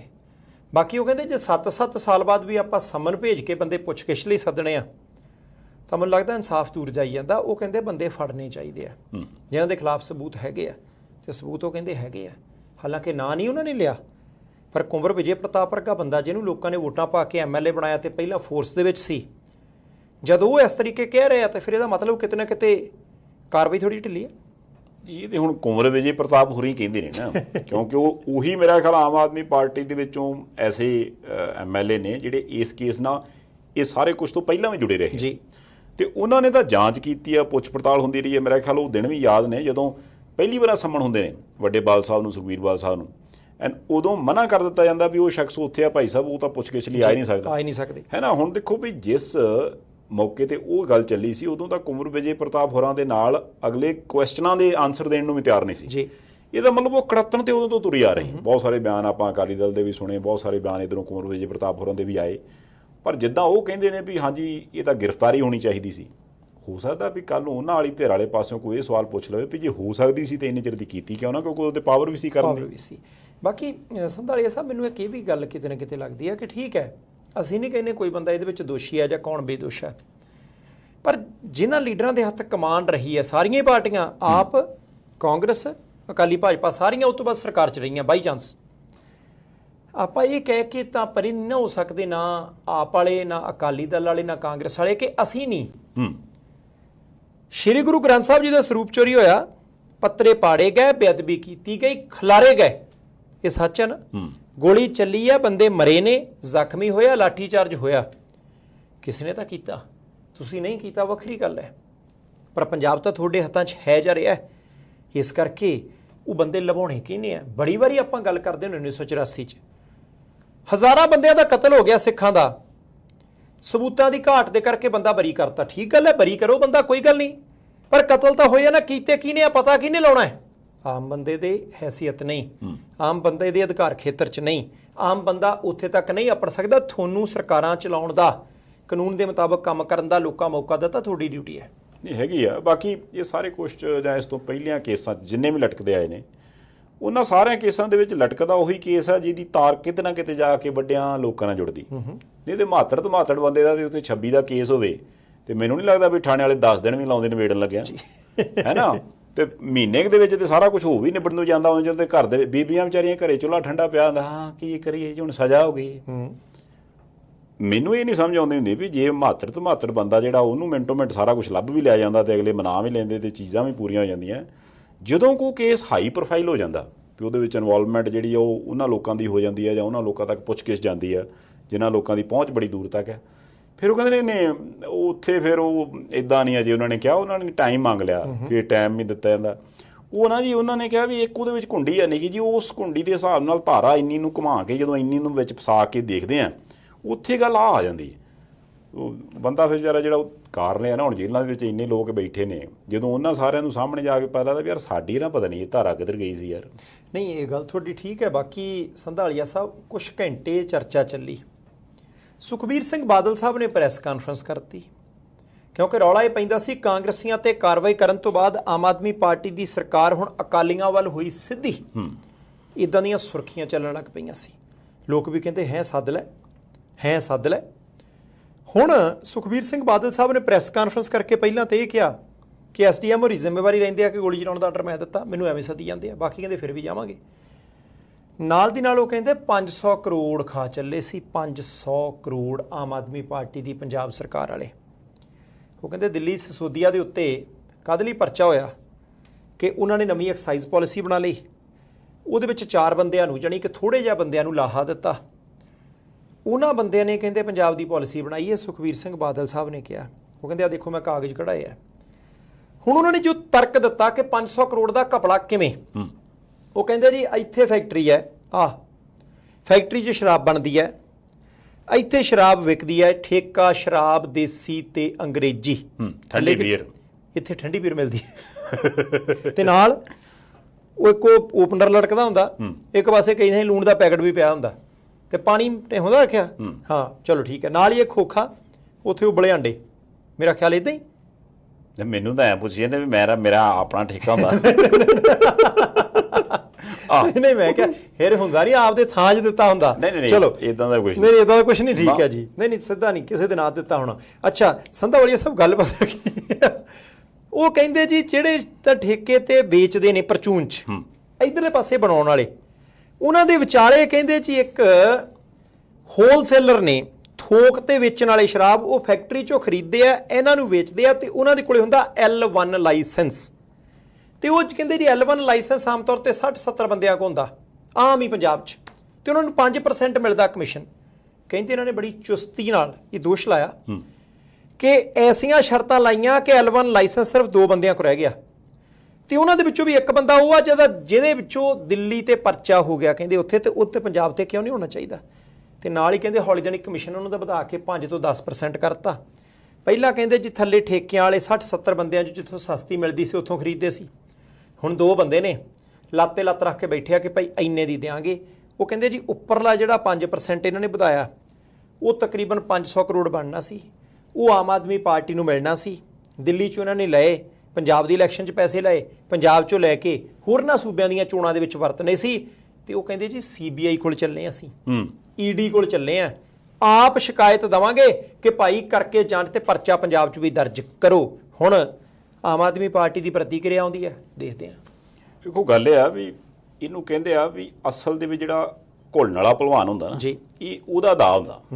ਮਤਲਬ ਪਿੰਡਾਂ ਵਾਲੀ ਭਾਸ਼ਾ ਦੇ ਹਿਸਾਬ ਨਾਲ ਗੱਲ ਕਰੀਏ, 2 ਤਰ੍ਹਾਂ ਦੇ ਭਲਵਾਨ ਹੁੰਦੇ ਨਾ। ਇੱਕ ਭਲਵਾਨ ਹੁੰਦਾ ਵੀ ਜੇ ਮੰਨ ਲਓ ਤੁਸੀਂ ਕਿਤੇ ਵੀ ਛਿੰਝ ਜਾਓ, ਇੱਕ ਥੋੜਾ ਜਿਹਾ ਨਾ ਹਾਵੀ ਹੋਈ ਜਾਂਦਾ ਰਹਿੰਦਾ ਉੱਤੇ ਵੀ ਇਧਰੋਂ ਆ ਚੱਲ ਉਹਨੇ ਵੀ ਹੁਣ ਲੱਗੇ ਮੋਢੇ। ਦੂਜਾ ਵੀ ਵਿਚਾਰਾ ਥੋੜਾ ਡਿਫੈਂਸਿਵ ਹੋ ਜਾਂਦਾ ਵੀ ਯਾਰ ਮੈਂ ਬਜਾ ਐਵੇਂ ਵੀ ਮੇਰਾ ਲੱਤ ਲੁੱਤਣਾ ਇਹਦੇ ਹੱਥ ਆ ਜੇ, ਹੈ ਨਾ। ਹੁਣ ਗੱਲ ਇਹ ਆ ਵੀ ਜਦੋਂ ਪਹਿਲੀ ਵਾਰ ਇਹ ਖਬਰ ਆਈ, ਆਪਾਂ ਉਸ ਹਿਸਾਬ ਨਾਲ ਗੱਲ ਕਰੀਏ ਕਿ ਵੀ ਸੁਖਬੀਰ ਸਿੰਘ ਬਾਦਲ ਸਾਹਿਬ ਨੂੰ 30 ਅਗਸਤ ਨੂੰ ਸੱਦਿਆ ਵੀ ਆਓ ਵੀ ਜਾਂਚ, ਹੈ ਨਾ, ਨਾਲ ਹੀ ਖਬਰਾਂ ਚੱਲ ਗਈਆਂ ਵੀ ਹੁਣ ਪਤਾ ਨਹੀਂ ਕੀ ਹੋ ਜਾਣਾ। ਹੁਣ ਇੱਕ ਪ੍ਰੈਸ ਕਾਨਫਰੰਸ ਤੇ ਇਹ ਹੋ ਸਕਦੀ ਵੀ ਉਹ ਬਚਾਅ ਦੇ ਹਿਸਾਬ ਨਾਲ ਯਾਰ ਉਹ ਗਿੱਟਾ ਬਚਾਈਏ ਤੋਂ ਵੀ ਇਹਨੇ ਕਿਸੇ ਤਰ੍ਹਾਂ ਨਾਲ ਪਲਾਕੀ ਜੀ ਮਾਰ ਕੇ, ਪਰ ਉਹਨਾਂ ਨੇ ਦੂਜਾ ਦਾ ਵਰਤਿਆ ਵੀ ਡਿਫੈਂਸਿਵ ਨਹੀਂ ਹੋਣਾ, ਸਗੋਂ ਹੋਰ ਅਟੈਕ ਵਾਲੇ ਮੂਡ 'ਚ ਆ ਜਾਣਾ। ਹੁਣ ਜਿਹੜੀ ਗੱਲ ਉਹਨਾਂ ਨੇ ਲਿਆਣ ਕੇ ਰੱਖ ਦਿੱਤੀ, ਹੁਣ ਕਿਉਂਕਿ ਜਿਹੜੀਆਂ ਗੱਲਾਂ ਉਹਨਾਂ ਨੇ ਕਹੀਆਂ ਨੇ ਉਹ ਰਲਦੀਆਂ ਤੇ ਹੈਗੀਆਂ ਦਿੱਲੀ ਦੇ ਹਿਸਾਬ ਨਾਲ, ਸੱਚ ਕੀ ਝੂਠ ਕੀ ਉਹ ਮੇਰੇ ਖਿਆਲ ਨਾਲ ਜੋ ਦਿੱਲੀ ਦਾ ਫੈਸਲਾ ਉਹ ਪੰਜਾਬ ਦਾ ਹੋ ਜਾਊਗਾ ਜਾਂ ਆਮ ਆਦਮੀ ਪਾਰਟੀ ਵਾਲੇ ਦੱਸ ਦੇਣਗੇ। ਹੁਣ ਵੈਸੇ ਇੱਕ ਗੱਲ ਤਾਂ ਹੈਗੀ ਵੀ ਸਿਆਸੀ ਭਲਵਾਨਾਂ ਨੂੰ ਉਹਨਾਂ ਨੇ ਆਪਣੇ ਵੱਲੋਂ ਜਿਹੜਾ ਵੀ ਉਹਨਾਂ ਨੂੰ ਦਾ ਲੱਗਾ ਸੀਗਾ ਉਹਦੇ 'ਚ ਆਪਣਾ ਬਚਾਅ ਕਰਕੇ ਤੇ ਹੁਣ ਦੂਜਾ ਦਾ ਲਾ ਦਿੱਤਾ। ਹੁਣ ਦੇਖੋ ਕਿਹੜੇ ਭਲਵਾਨ ਦੇ ਮੋਢੇ ਲੱਗਦੇ। ਦੇਖੋ ਸੰਧਾਲੀਆ ਸਾਹਿਬ, ਇੱਕ ਗੱਲ ਬੜੀ ਕਲੀਅਰ ਆ, ਆਪਾਂ ਪਿਛਲੇ 15-20 ਸਾਲ ਤੋਂ ਦੇਖਿਆ ਕਿ ਸਾਰੀਆਂ ਸਰਕਾਰਾਂ ਕਹਿੰਦੀਆਂ ਜੀ ਪੈਸੇ ਖਜ਼ਾਨੇ ਦੇ ਵਿੱਚ ਸ਼ਰਾਬ ਤੋਂ ਆਉਂਦੇ ਆ। ਤਾਂ ਜੇ ਸ਼ਰਾਬ ਤੋਂ ਹੀ ਪੈਸੇ ਆਉਂਦੇ ਆ, ਕੀ ਲਿਖਿਆ ਹੁੰਦਾ ਸੀ ਉਦੋਂ? ਪਾਪਾ ਜੀ ਨਾ ਪੀਓ ਸ਼ਰਾਬ, ਮੈਨੂੰ ਲੈ ਦਿਓ ਇੱਕ ਕਿਤਾਬ, ਸਲੋਗਨ ਚੱਲ ਪਿਆ ਸੀ। ਹੁਣ ਸ਼ਰਾਬ ਤੋਂ ਜੇ ਪੈਸੇ ਆਉਂਦੇ ਆ, ਆਮਦਨ ਸ਼ਰਾਬ ਤੋਂ ਆਉਂਦੀ ਹੈ, ਉਹਨੂੰ ਹੀ ਜੇ ਕੋਈ ਬੰਦਾ ਚੂਨਾ ਲਾਉਣ ਦੀ ਕੋਸ਼ਿਸ਼ ਕਰਦਾ, ਕਿਉਂਕਿ ਪਹਿਲਾਂ ਵੀ ਰੌਲਾ ਬਹੁਤ ਪੈਂਦਾ ਰਿਹਾ। ਹੁਣ ਹੋਇਆ ਕੀ ਹੈ, ਸੁਖਬੀਰ ਸਿੰਘ ਬਾਦਲ ਸਾਹਿਬ ਕਹਿੰਦੇ ਜੀ ਹਵਾ 'ਚ ਨਹੀਂ ਗੱਲਾਂ, ਹਯਾਤ ਹੋਟਲ ਹੈ 5ਵਾਂ ਮਾਲਾ 5th ਫਲੋਰ, ਉੱਥੇ ਜੀ ਕਹਿੰਦੇ ਮਈ ਦੇ ਵਿੱਚ ਤੇ ਜੂਨ ਦੇ ਵਿੱਚ ਮੀਟਿੰਗਾਂ ਹੋਈਆਂ। ਆਹ ਬੰਦੇ ਨੇ ਤੇ ਉਹਨਾਂ ਦੀਆਂ ਕਹਿੰਦੇ ਜੀ ਲੋਕੇਸ਼ਨਾਂ ਕਢਾ ਲਓ, ਕਾਲ ਡਿਟੇਲ ਕਢਾ ਲਓ, ਆਪੇ ਹੀ ਪਤਾ ਲੱਗ ਜੂਗਾ ਉਹ ਬੰਦੇ ਉੱਥੇ ਸੀ ਕਿ ਨਹੀਂ ਸੋਈ। ਉੱਥੇ ਹੀ ਕਹਿੰਦੇ ਜੀ ਸਾਰਾ ਕੁਝ ਲੱਲਾ ਭੱਪਾ ਕਰਕੇ ਤਾਂ ਪੰਜਾਬ ਦੀ ਐਕਸਾਈਜ਼ ਪਾਲਿਸੀ ਬਦਲੀ ਗਈ ਹੈ। ਕਹਿੰਦੇ ਅਸੀਂ ਜਾਂਚ ਕਰਾਉਣੀ ਹੈ, ਅਸੀਂ ਖੁਦ ਜਾਣਾ ਅਰਜ਼ੀ ਲੈ ਕੇ, ਛੱਡਣਾ ਕੋਈ ਨਹੀਂ ਜਿਹੜੇ ਪੰਜਾਬ ਦੇ ਖਜ਼ਾਨੇ ਨੂੰ ਚੂਨਾ ਲਾਉਂਦੇ ਆ। ਚਲੋ ਮੈਂ ਤਾਂ ਨਾ ਚੰਗੀ ਗੱਲ। ਹੁਣ ਦੇਖੋ ਇੱਕ ਗੱਲ ਤੇ ਪੱਕੀ ਹੋ ਗਈ ਨਾ, ਆਮ ਆਦਮੀ ਪਾਰਟੀ ਵਾਲਿਆਂ ਦੇ ਵੀ ਅਸੀਂ ਵੀ ਕੋਈ ਨਹੀਂ ਛੱਡਣਾ, ਅਕਾਲੀ ਦਲ ਕਹਿੰਦਾ ਵੀ ਅਸੀਂ ਵੀ ਕੋਈ ਨਹੀਂ ਛੱਡਣਾ, ਕਾਂਗਰਸ ਪਾਰਟੀ ਵਾਲਿਆਂ ਦਾ ਧਰਨਾ ਅੱਗੇ ਲੱਗਾ, ਉਹ ਕਹਿੰਦੇ ਵੀ ਇਦਾਂ ਕਿਦਾਂ ਧੱਕਾ ਹੋਣ ਦੇਂਗੇ ਭਾਈ ਸਾਹਿਬ, ਸਹੀ ਨੂੰ ਸਹੀ ਗਲਤ ਨੂੰ ਗਲਤ ਅਸੀਂ ਵੀ ਕਹਿਣਾ। ਮੈਨੂੰ ਇਹ ਲੱਗਦਾ ਵੀ ਜੇ ਸਾਰੀਆਂ ਧਿਰਾਂ ਇਦਾਂ ਇਕੱਠੀਆਂ ਹੋ ਗਈਆਂ, ਉਹ ਚਾਹੁੰਦੇ ਤੇ ਸਾਰੇ ਪੰਜਾਬ ਦਾ ਭਲਾ ਨਾ ਜੀ, ਹੋਣ ਵਾਲੇ ਸਰਕਾਰ 'ਚ ਨੇ ਜਿਹੜੇ ਜਾਂ ਜਿਹੜੇ ਵਿਰੋਧੀ ਪਾਰਟੀਆਂ ਵਾਲੇ ਨੇ, ਜੇ ਇੰਨੇ ਬੰਦੇ ਹੁਣ ਪੰਜਾਬ ਦਾ ਭਲਾ ਕਰਨ ਦੇ ਤੁਰੇ, ਕੀ ਪਤਾ ਹੋ ਹੀ ਜਾਵੇ। ਖੁਰਿਆ ਕਿਸੇ ਵੇਲੇ ਹੁੰਦਾ ਨਾ ਵੀ ਰਹਿ ਗਿਆ ਕਿ ਯਾਰ ਬਾਕੀ ਹੋ ਜਾਣਾ ਹੈ ਭਲਾ। ਮੈਂ ਨਾ ਇਦਾਂ ਕਰਕੇ ਆ ਦੇਖੋ, ਮੈਂ ਬਟਨ ਹੀ ਖੋਲ ਦਿੱਤੇ ਕੋਟ, ਕਾਹਦੇ ਲਈ? ਮੈਨੂੰ ਐ ਲੱਗਾ ਭਲਾ ਹੋ ਚੱਲਾ। ਅੱਛਾ, ਮੈਨੂੰ ਐ ਲੱਗਾ ਜਿੱਦਾਂ ਤੁਸੀਂ ਕਹਿੰਦੇ ਖੋਰੇ ਭਲਾ ਹੋਏ ਨੇ, ਮੈਨੂੰ ਲੱਗਾ ਹੋ ਚੱਲਾ ਬਸ। ਨਹੀਂ ਮੈਨੂੰ ਵੀ ਲੱਗਦਾ, ਕਿਉਂਕਿ ਦੇਖੋ ਜਦੋਂ ਇੰਨੇ ਬੰਦੇ ਸਿਆਣੇ ਸਿਰ ਜੁੜ ਕੇ ਲੱਗੇ ਆ ਵੀ ਅਸੀਂ ਇਧਰੋਂ ਭਲਾ ਕਰ ਦੇਣਾ, ਕੋਈ ਕਹਿੰਦੇ ਉਧਰੋਂ ਕਰਾਂਗੇ ਭਲਾ, ਕੋਈ ਥੋੜਾ ਇਧਰੋਂ ਕਰਾਂਗੇ ਭਲਾ, ਇੰਨੇ ਪਾਸਿਆਂ ਤੋਂ ਪੰਜਾਬ ਦਾ ਜਦੋਂ ਭਲਾ ਹੋਣ ਲੱਗ ਪਿਆ ਫੇਰ ਤੇ ਹੋ ਹੀ ਜਾਣਾ ਭਲਾ। ਨਹੀਂ ਹੋ ਜਾਣਾ ਚਾਹੀਦਾ। ਬਾਕੀ ਮੇਰਾ ਇੱਕ ਸਲਾਹ ਆ, ਇੱਕ ਵਾਰੀ ਨਾ ਆਮ ਆਦਮੀ ਪਾਰਟੀ ਦੇ ਇੱਕ ਲੀਡਰ ਨੇ, ਉਹਨਾਂ ਦਾ ਨਾਮ ਹੈ ਅਰਵਿੰਦ ਕੇਜਰੀਵਾਲ, ਮੁੱਖ ਮੰਤਰੀ ਨੇ ਦਿੱਲੀ ਦੇ, ਆਮ ਆਦਮੀ ਪਾਰਟੀ ਦੇ ਕੌਮੀ ਕਨਵੀਨਰ ਨੇ। ਉਹਨਾਂ ਨੇ ਇੱਕ ਵਾਰੀ ਨਸ਼ਿਆਂ ਦੇ ਮੁੱਦੇ ਤੇ ਮਜੀਠੀਆ ਸਾਹਿਬ ਦਾ ਜ਼ਿਕਰ ਕੀਤਾ ਸੀ ਬਹੁਤ ਜ਼ਿਆਦਾ। ਉਹਨਾਂ ਨੇ ਮਾਣਹਾਨੀ ਦਾ ਕੇਸ ਕੀਤਾ ਸੀ ਤੇ ਮੁੜ ਕੇ ਇੱਦਾਂ ਦੇ ਕਾਗਜ਼ ਤੇ ਮਾਫੀਨਾਮਾ ਲਿਖ ਕੇ ਦਿੱਤਾ ਸੀ ਇਹਨਾਂ ਨੇ ਕਿ ਭਾਈ ਕਹਿ ਹੋ ਗਿਆ, ਗਲਤੀ ਹੋ ਗਈ, ਹਾਂ ਗਲਤੀ ਹੋ ਗਈ। ਹੁਣ ਆਮ ਆਦਮੀ ਪਾਰਟੀ ਦੇ ਉੱਤੇ ਦੋਸ਼ ਲੱਗਾ ਕਿ 500 ਕਰੋੜ ਦਾ ਘਪਲਾ ਕਰਨ ਲੱਗੇ ਸੀ। ਆਮ ਆਦਮੀ ਪਾਰਟੀ ਵਾਲੇ ਮਾਣਹਾਨੀ ਦਾ ਕੇਸ ਸੁਖਬੀਰ ਸਿੰਘ ਬਾਦਲ ਸਾਹਿਬ ਤੇ ਕਰ ਦੇਣ। ਦੂਜੇ ਪਾਸੇ ਅਸੀਂ ਇਹ ਵੀ ਚਾਹੁੰਦੇ ਹਾਂ ਕਿ ਜੇ ਸਾਰੀ ਡੀਟੇਲ ਸੁਖਬੀਰ ਸਿੰਘ ਬਾਦਲ ਸਾਹਿਬ ਕੋਲ ਹੈਗੀ ਆ ਤਾਂ ਸਬੂਤ ਵੀ ਚਾਰ ਕੇ ਸੀਬੀਆਈ ਨੂੰ ਦੇ ਦਿਓ। ਯਾਨੀ ਜਿਹੜਾ ਵੀ ਬੰਦਾ ਪੰਜਾਬ ਦੀ ਡਿਵੈਲਪਮੈਂਟ ਨੂੰ ਲੀਹੋਂ ਲਾਉਣ ਦਾ ਯਤਨ ਕਰਦਾ ਹੈ ਜਾਂ ਮੁੱਦਿਆਂ ਦੀ ਜਗ੍ਹਾ ਦੇ ਉੱਤੇ ਹੋਰ ਮੁੱਦੇ ਉਭਾਰਨ ਦਾ ਯਤਨ ਕਰਦਾ ਹੈ, ਛੱਡਣਾ ਕਾਹਨੂੰ? ਸੰਧਾਲੀਆ ਸਾਹਿਬ, ਬੰਦੇ ਮਾੜੇ ਜਿਹੜੇ ਅੰਦਰ ਜਾਣੇ ਚਾਹੀਦੇ ਆ। ਇਹ ਗੱਲ ਤਾਂ ਹੈਗੀ ਵੈਸੇ। ਇਹ ਤੋਂ ਆਮ ਆਦਮੀ ਪਾਰਟੀ, ਮੰਨ ਲਓ ਜੇ ਇਹ ਗੱਲਾਂ ਸਾਰੀਆਂ ਸਹੀ ਨਿਕਲਦੀਆਂ, ਆਮ ਆਦਮੀ ਪਾਰਟੀ ਵਾਲੇ ਦੀ ਬਦਖੋਈ ਬੜੀ ਹੋਣੀ। ਕਿਵੇਂ? ਤੁਸੀਂ ਦੇਖੋ ਨਾ ਵੀ ਵਿਰੋਧੀ ਧਿਰ 'ਚ ਤੇ ਉਹ ਵੀ ਸੀਗੇ ਪਿਛਲੇ 5 ਸਾਲ, ਜਿੱਦਾਂ 5 ਮਹੀਨਿਆਂ ਦੇ ਵਿੱਚ ਇਹ ਕੱਢ ਕੇ ਲਿਆਉਂਦੇ ਨੇ ਵੀ ਆਹ ਢਾਲ ਹੈ, ਇਦਾਂ ਕਿੱਦਾਂ ਜਾਣ ਦਿਆਂਗੇ, ਨਿਕਲਣ ਕਿੱਦਾਂ ਦਿਆਂਗੇ। 5 ਸਾਲ ਇੰਨਾ ਕੁਝ ਹੁੰਦਾ ਰਿਹਾ, ਫਿਰ ਵਿਰੋਧੀ ਧਿਰ 'ਚ ਹੁੰਦੇ ਆ ਇਹਨਾਂ ਕਿਉਂ ਨਾ ਕੁਝ ਕੀਤਾ? ਇਹਨਾਂ ਨੂੰ ਕੀ ਗੱਲ ਸੀਬੀਆਈ ਦਾ ਰਾਹ ਨਹੀਂ ਆਉਂਦਾ ਜੀ, ਈਡੀ ਵਾਲਿਆਂ ਦਾ ਦਫ਼ਤਰ ਨਹੀਂ ਪਤਾ?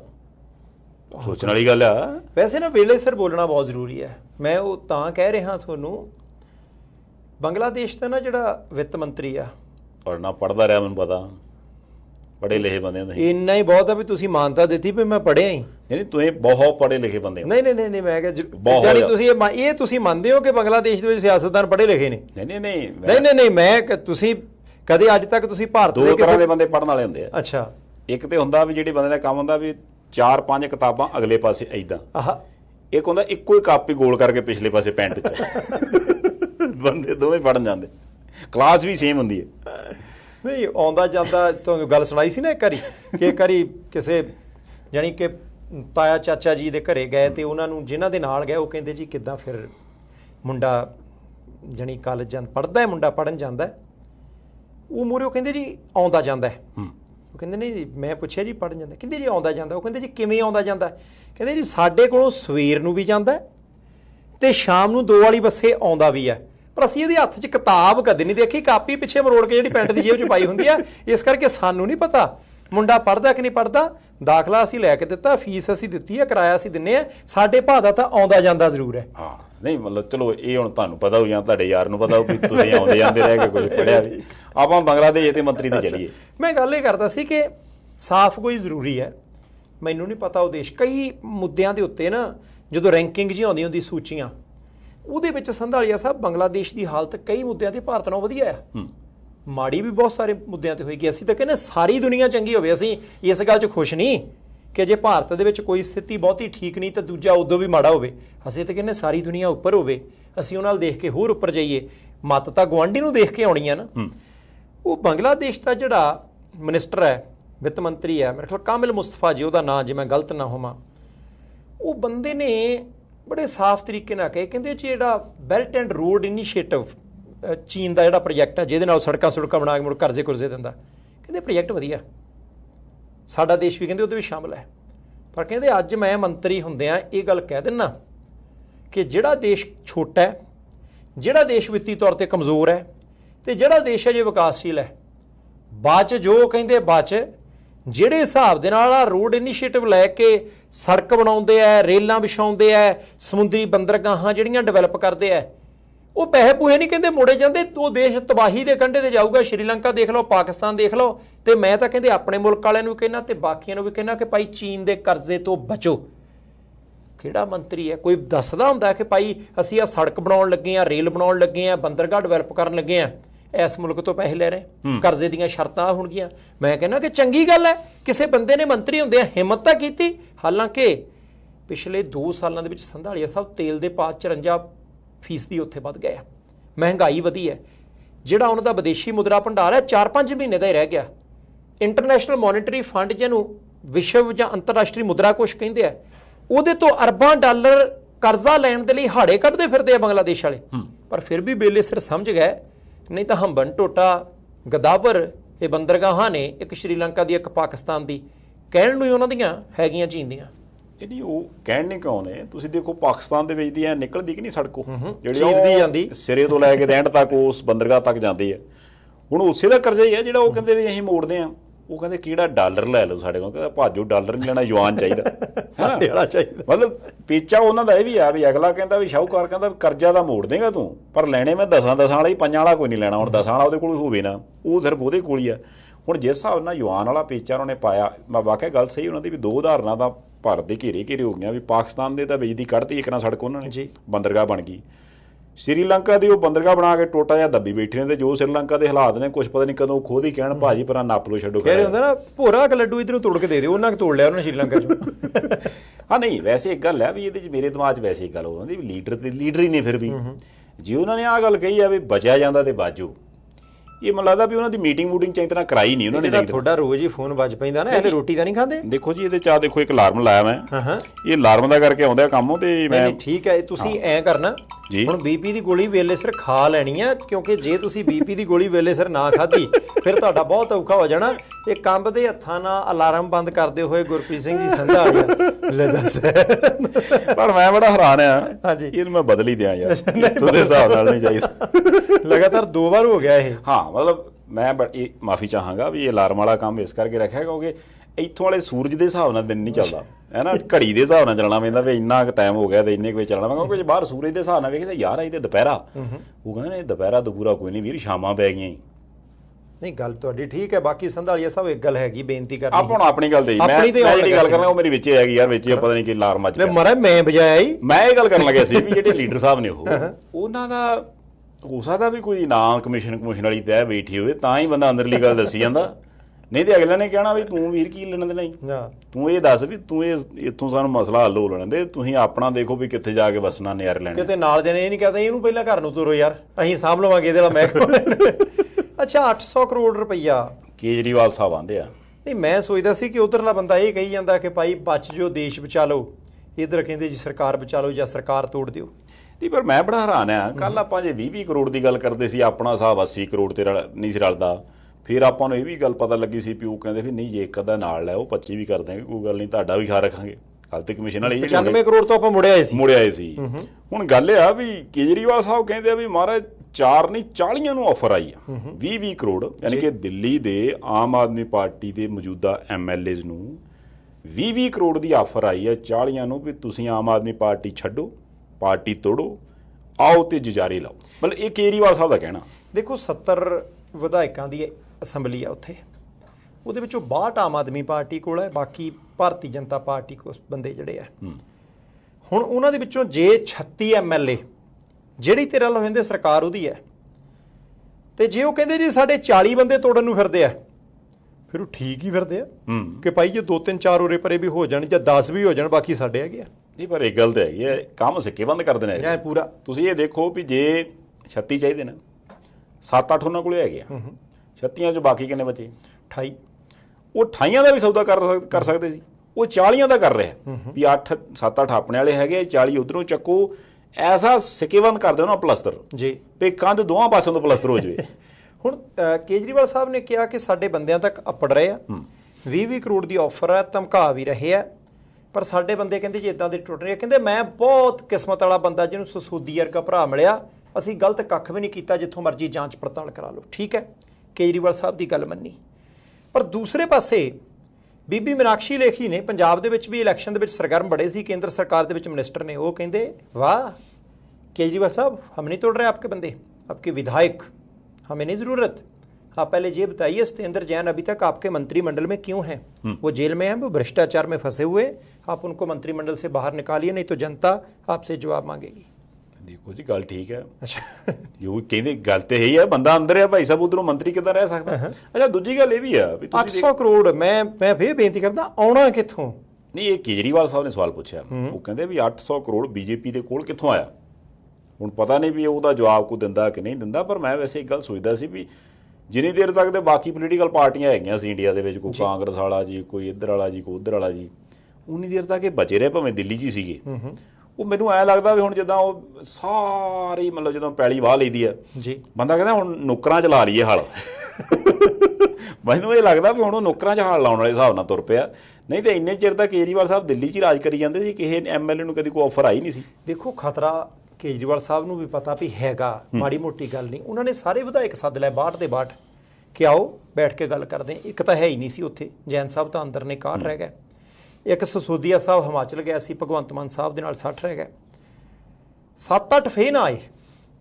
ਹੁਣ ਜਦੋਂ 7-8 ਫੇਰ ਨਾ ਆਏ ਤਾਂ ਭਾਰਤ ਇਹਨਾਂ ਦੇ ਇੱਕ MLA ਨੇ, ਆਮ ਆਦਮੀ ਪਾਰਟੀ ਦੇ ਇੱਕ MLA ਨੇ ਕਿਹਾ, ਕਹਿੰਦੇ ਜੀ ਦੇਖੋ ਸਾਡਾ ਕੁਝ ਆਪਣੇ ਵਿਧਾਇਕਾਂ ਦੇ ਨਾਲ ਸੰਪਰਕ ਨਹੀਂ ਹੋ ਰਿਹਾ, ਸਾਡੀ ਇਹਨਾਂ ਦੇ ਨਾਲ ਗੱਲ ਨਹੀਂ ਹੋ ਰਹੀ, ਮੀਟਿੰਗ ਸ਼ੁਰੂ ਹੋ ਚੁੱਕੀ ਪਰ ਅਜੇ ਤੱਕ ਆਏ ਨਹੀਂ, ਇਹਦੇ ਤੁਸੀਂ ਆਪਣੇ ਆਪ ਹੀ ਹਿਸਾਬ ਕਿਤਾਬ ਲਾ ਲਓ ਕਿ ਕਿੰਨੀ ਵੱਡੀ ਪੱਧਰ ਤੇ ਸਾਨੂੰ ਛਾਂਗਣ ਦਾ ਯਤਨ ਕੀਤਾ ਜਾ ਰਿਹਾ।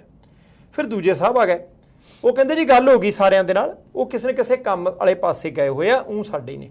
ਪਰ ਜੇ 7-8 ਬੰਦੇ ਗੈਰ ਹਾਜ਼ਰ ਹੋ ਰਹੇ ਆ, ਇੰਨੇ ਕੀ ਉਹਨਾਂ ਕੋਲ ਵਹੀਲਾ ਹੈਗੇ ਆ, ਇਹਦਾ ਮਤਲਬ ਹੈ ਕਿ ਕਿਤੇ ਨਾ ਕਿਤੇ ਉਹਨਾਂ ਨੇ ਲੱਡੂ ਭੁਰ ਕੇ ਖਾਣਾ ਸ਼ੁਰੂ ਕੀਤਾ ਹੀ ਹੋਊਗਾ। ਜੇ ਆਮ ਆਦਮੀ ਪਾਰਟੀ ਵਾਲੇ ਕਹਿੰਦੇ, ਹਾਲਾਂਕਿ ਬੀਜੇਪੀ ਬਿਲਕੁਲ ਨਕਾਰ ਰਹੀ ਹੈ, ਉਹ ਕਹਿੰਦੇ ਇਦਾਂ ਦੀ ਗੱਲ ਕੋਈ ਨਹੀਂ। ਹੁਣ ਦੇਖਦੇ ਆ, ਮੱਧ ਪ੍ਰਦੇਸ਼ ਤਾਂ ਨਹੀਂ ਬਚਿਆ, ਮਹਾਰਾਸ਼ਟਰ ਵੀ ਨਹੀਂ ਬਚਿਆ, ਹੋਰ ਵੀ ਕਈ ਨਹੀਂ ਬਚੇ, ਦਿੱਲੀ ਕੇ ਨਕਚਰ ਬਚਦੀ ਹੈ। ਦੇਖੋ ਸਿਆਣਾ ਬੰਦਾ ਜਿਹੜਾ ਹੁੰਦਾ ਨਾ, ਉਹ ਜਦੋਂ ਮੰਨ ਲਓ ਵੀ ਕਿਤੇ ਕੁੰਡਾ ਖੋਲ ਕੇ ਵੇਖੇ ਜਿਹਦੇ ਦਾਣੇ ਚਾਰ ਰੱਖੇ ਹੋਣ, ਉਹਨੂੰ ਲੱਗੇ ਵੀ ਆ ਯਾਰ ਐਂ ਲੱਗਦਾ ਵੀ ਇੱਥੇ ਆ ਬੋਰੀ ਨੂੰ ਚੂਹਾ ਲੱਗਾ ਜੀ, ਉਹ ਉਸੇ ਵੇਲੇ ਦਵਾਈ ਰੱਖਦਾ ਜਾਂ ਉੱਥੇ ਪਿੰਜਰਾ ਰੱਖਦਾ ਵੀ ਇਹਨੂੰ ਫੜਨਾ ਹੀ। ਤੇ ਜੇ ਉਹਨੂੰ ਲੱਗੇ ਵੀ ਨਹੀਂ ਨਹੀਂ ਵੈਸੇ ਕਿਤੇ ਬੋਰੀ ਪਾਟੀ ਹੋਣੀ, ਐਵੇਂ ਕਿਤੇ ਕੋਈ ਏਡੀ ਨਹੀਂ ਗੱਲ, 2 ਕੁ ਦਿਨ ਮੰਨ ਲਓ ਵੀ ਉਹ ਹੋਰ ਕੱਢ ਜਵੇ, ਜਦੋਂ ਫਿਰ ਦੁਬਾਰਾ ਬੂਹਾ ਖੋਲਦਾ ਉਸੇ ਬੋਰੀ ਦੇ ਥੱਲੇ ਢੇਰੀ ਲੱਗੀ ਹੁੰਦੀ ਆ ਜੀ। ਤੇ ਫਿਰ ਬੰਦੇ ਨੂੰ ਇੱਕ ਅੱਧਾ ਚੂਹਾ ਇੱਧਰ ਉੱਧਰ ਜਾਂਦਾ ਵੀ ਦਿਸਦਾ, ਤੇ ਜਿੰਨੇ ਜਿਹਨੂੰ ਫਿਰ ਦੁਬਾਰਾ ਬੰਦਾ ਦਵਾਈ ਦੂਈ ਤੇ ਉਹ ਸਾਰਾ ਕੁਝ ਲੱਭਦਾ, ਉਹਨੇ ਜਿਹਨੂੰ ਕਣਕ ਵੀ ਮੇਂਗਣੀ ਹੋਇਆ ਹੁੰਦਾ ਕੰਮ। ਸੋ ਮੈਨੂੰ ਇਹ ਲੱਗਦਾ ਵੀ ਜੇ ਤੇ ਇਹਨਾਂ ਨੂੰ ਜਾਪਦਾ ਵੀ ਭਾਈ ਸਾਹਿਬ ਸਾਡੇ 7-8 ਨਹੀਂ ਆਏ, ਇਹ ਉਦਾਂ ਹੀ ਮੈਨੂੰ ਜਾਪਦੀ ਗੱਲ ਵੀ ਉਹ ਕਿਤੇ ਮਾੜੀ ਜਿਹੀ ਬੋਰੀ ਜਿਹੜੀ ਆ ਨਾ, ਉਹਨੂੰ ਥੋੜੀ ਜਿਹੀ ਖੁੰਗੀ ਜਿਹੀ ਲੱਗੀ ਆ ਜੀ, ਇਹ ਦਵਾਈ ਰੱਖ ਲੈ, ਇਹ ਨਾ ਵੀ ਮੁੜ ਕੇ ਲੱਭਦੇ ਫਿਰ। ਨਹੀਂ ਚੰਗੇ ਰਹਿਣਗੇ, ਬਾਕੀ ਇਹਨਾਂ ਦੀ ਮਰਜ਼ੀ ਆ। ਆਪਾਂ ਸਿੱਧੂ ਮੂਸੇ ਵਾਲੇ ਹੋਰਾਂ ਵੱਲ ਆਉਂਦੇ ਆ। ਉਹਨਾਂ ਦੇ ਪਿਤਾ ਜੀ ਬਲਕੌਰ ਸਿੰਘ ਤੇ ਮਾਤਾ ਜੀ ਚਰਨ ਕੌਰ, ਉਹਨਾਂ ਨੇ ਆਪਣੇ ਟੱਬਰਾਂ ਨੂੰ ਸੁਨੇਹਾ ਦਿੱਤਾ ਸੀ ਕਿ ਭਾਈ ਆਇਓ ਆਪਾਂ ਕੈਂਡਲ ਮਾਰਚ ਕਰਨਾ, ਅਸੀਂ ਇਨਸਾਫ ਉਡੀਕਦੇ ਹਾਂ। ਚਲੋ ਕੈਂਡਲ ਮਾਰਚ ਸ਼ੁਰੂ ਹੋਇਆ, ਜਨਤਾ ਵਾਵਾ ਆਈ, ਉਹਨਾਂ ਦੇ ਹੱਕ ਦੇ ਵਿੱਚ ਕਮੀ ਕੋਈ ਨਹੀਂ ਛੱਡੀ, ਕਸਰ ਕੋਈ ਨਹੀਂ ਛੱਡੀ। ਲੋਕਾਂ ਨੇ ਵੱਖ-ਵੱਖ ਥਾਵਾਂ ਤੇ ਵੀ ਕੈਂਡਲ ਮਾਰਚ ਕੀਤੇ। ਉਹਨਾਂ ਨੇ 3 ਮੰਗਾਂ ਰੱਖੀਆਂ। ਉਹ ਕਹਿੰਦੇ ਪਹਿਲੀ ਗੱਲ ਕਿ ਸਾਨੂੰ ਕੋਈ ਸ਼ੌਕ ਨਹੀਂ ਸੜਕਾਂ ਤੇ ਇਦਾਂ ਤੁਰਨ ਦਾ ਤੇ ਲੋਕਾਂ ਨੂੰ ਸੱਦ ਕੇ ਉਹਨਾਂ ਨੂੰ ਤੁਰਨ ਦਾ, ਗਰਮੀ ਹੈ, ਸਾਡੀ ਮਜਬੂਰੀ ਬਣ ਗਈ ਹੈ, ਸਾਡਾ ਚੜ੍ਹਦਾ ਸੂਰਜ ਕਹਿੰਦੇ ਕਤਲ ਕਰਕੇ ਡੋਬ ਦਿੱਤਾ ਸਿੱਧੂ ਮੂਸੇਵਾਲਾ, ਸ਼ੁਭਦੀਪ ਸਿੰਘ।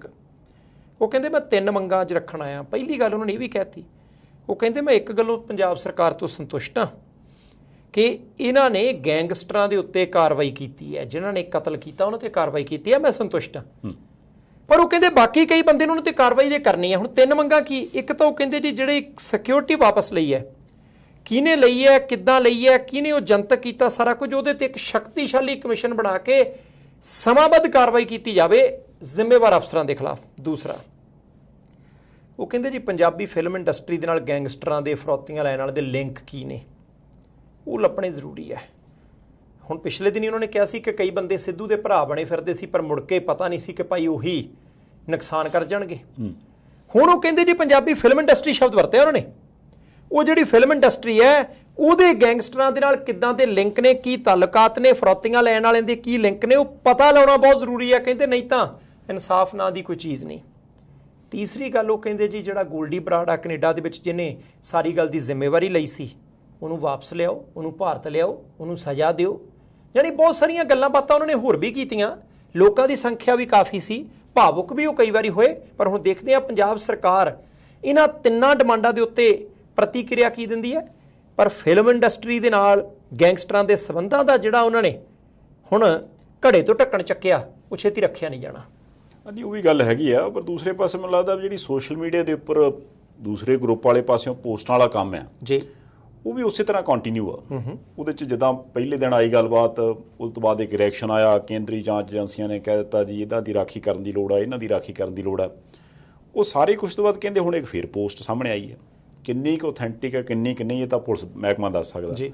ਪਰ ਉਹਦੇ ਵਿੱਚ ਫਿਰ ਉਹਨਾਂ ਹੀ ਲਾਰੈਂਸ ਬਿਸ਼ਨੋਈ ਤੇ ਜੱਗੂ ਦਾ ਜ਼ਿਕਰ ਕੀਤਾ ਉਹਨਾਂ ਨੇ, ਨਾਲ ਉਹਦੇ ਵਿੱਚ ਇੱਕ ਸਿੰਗਰ ਦਾ ਜ਼ਿਕਰ ਵੀ ਉਹਨਾਂ ਨੇ ਕੀਤਾ ਵੀ ਹਾਂ ਭਾਈ ਸਾਹਿਬ ਉਹਦੇ ਤੇ ਵੀ ਸਾਡੀ ਆਖਿਆ।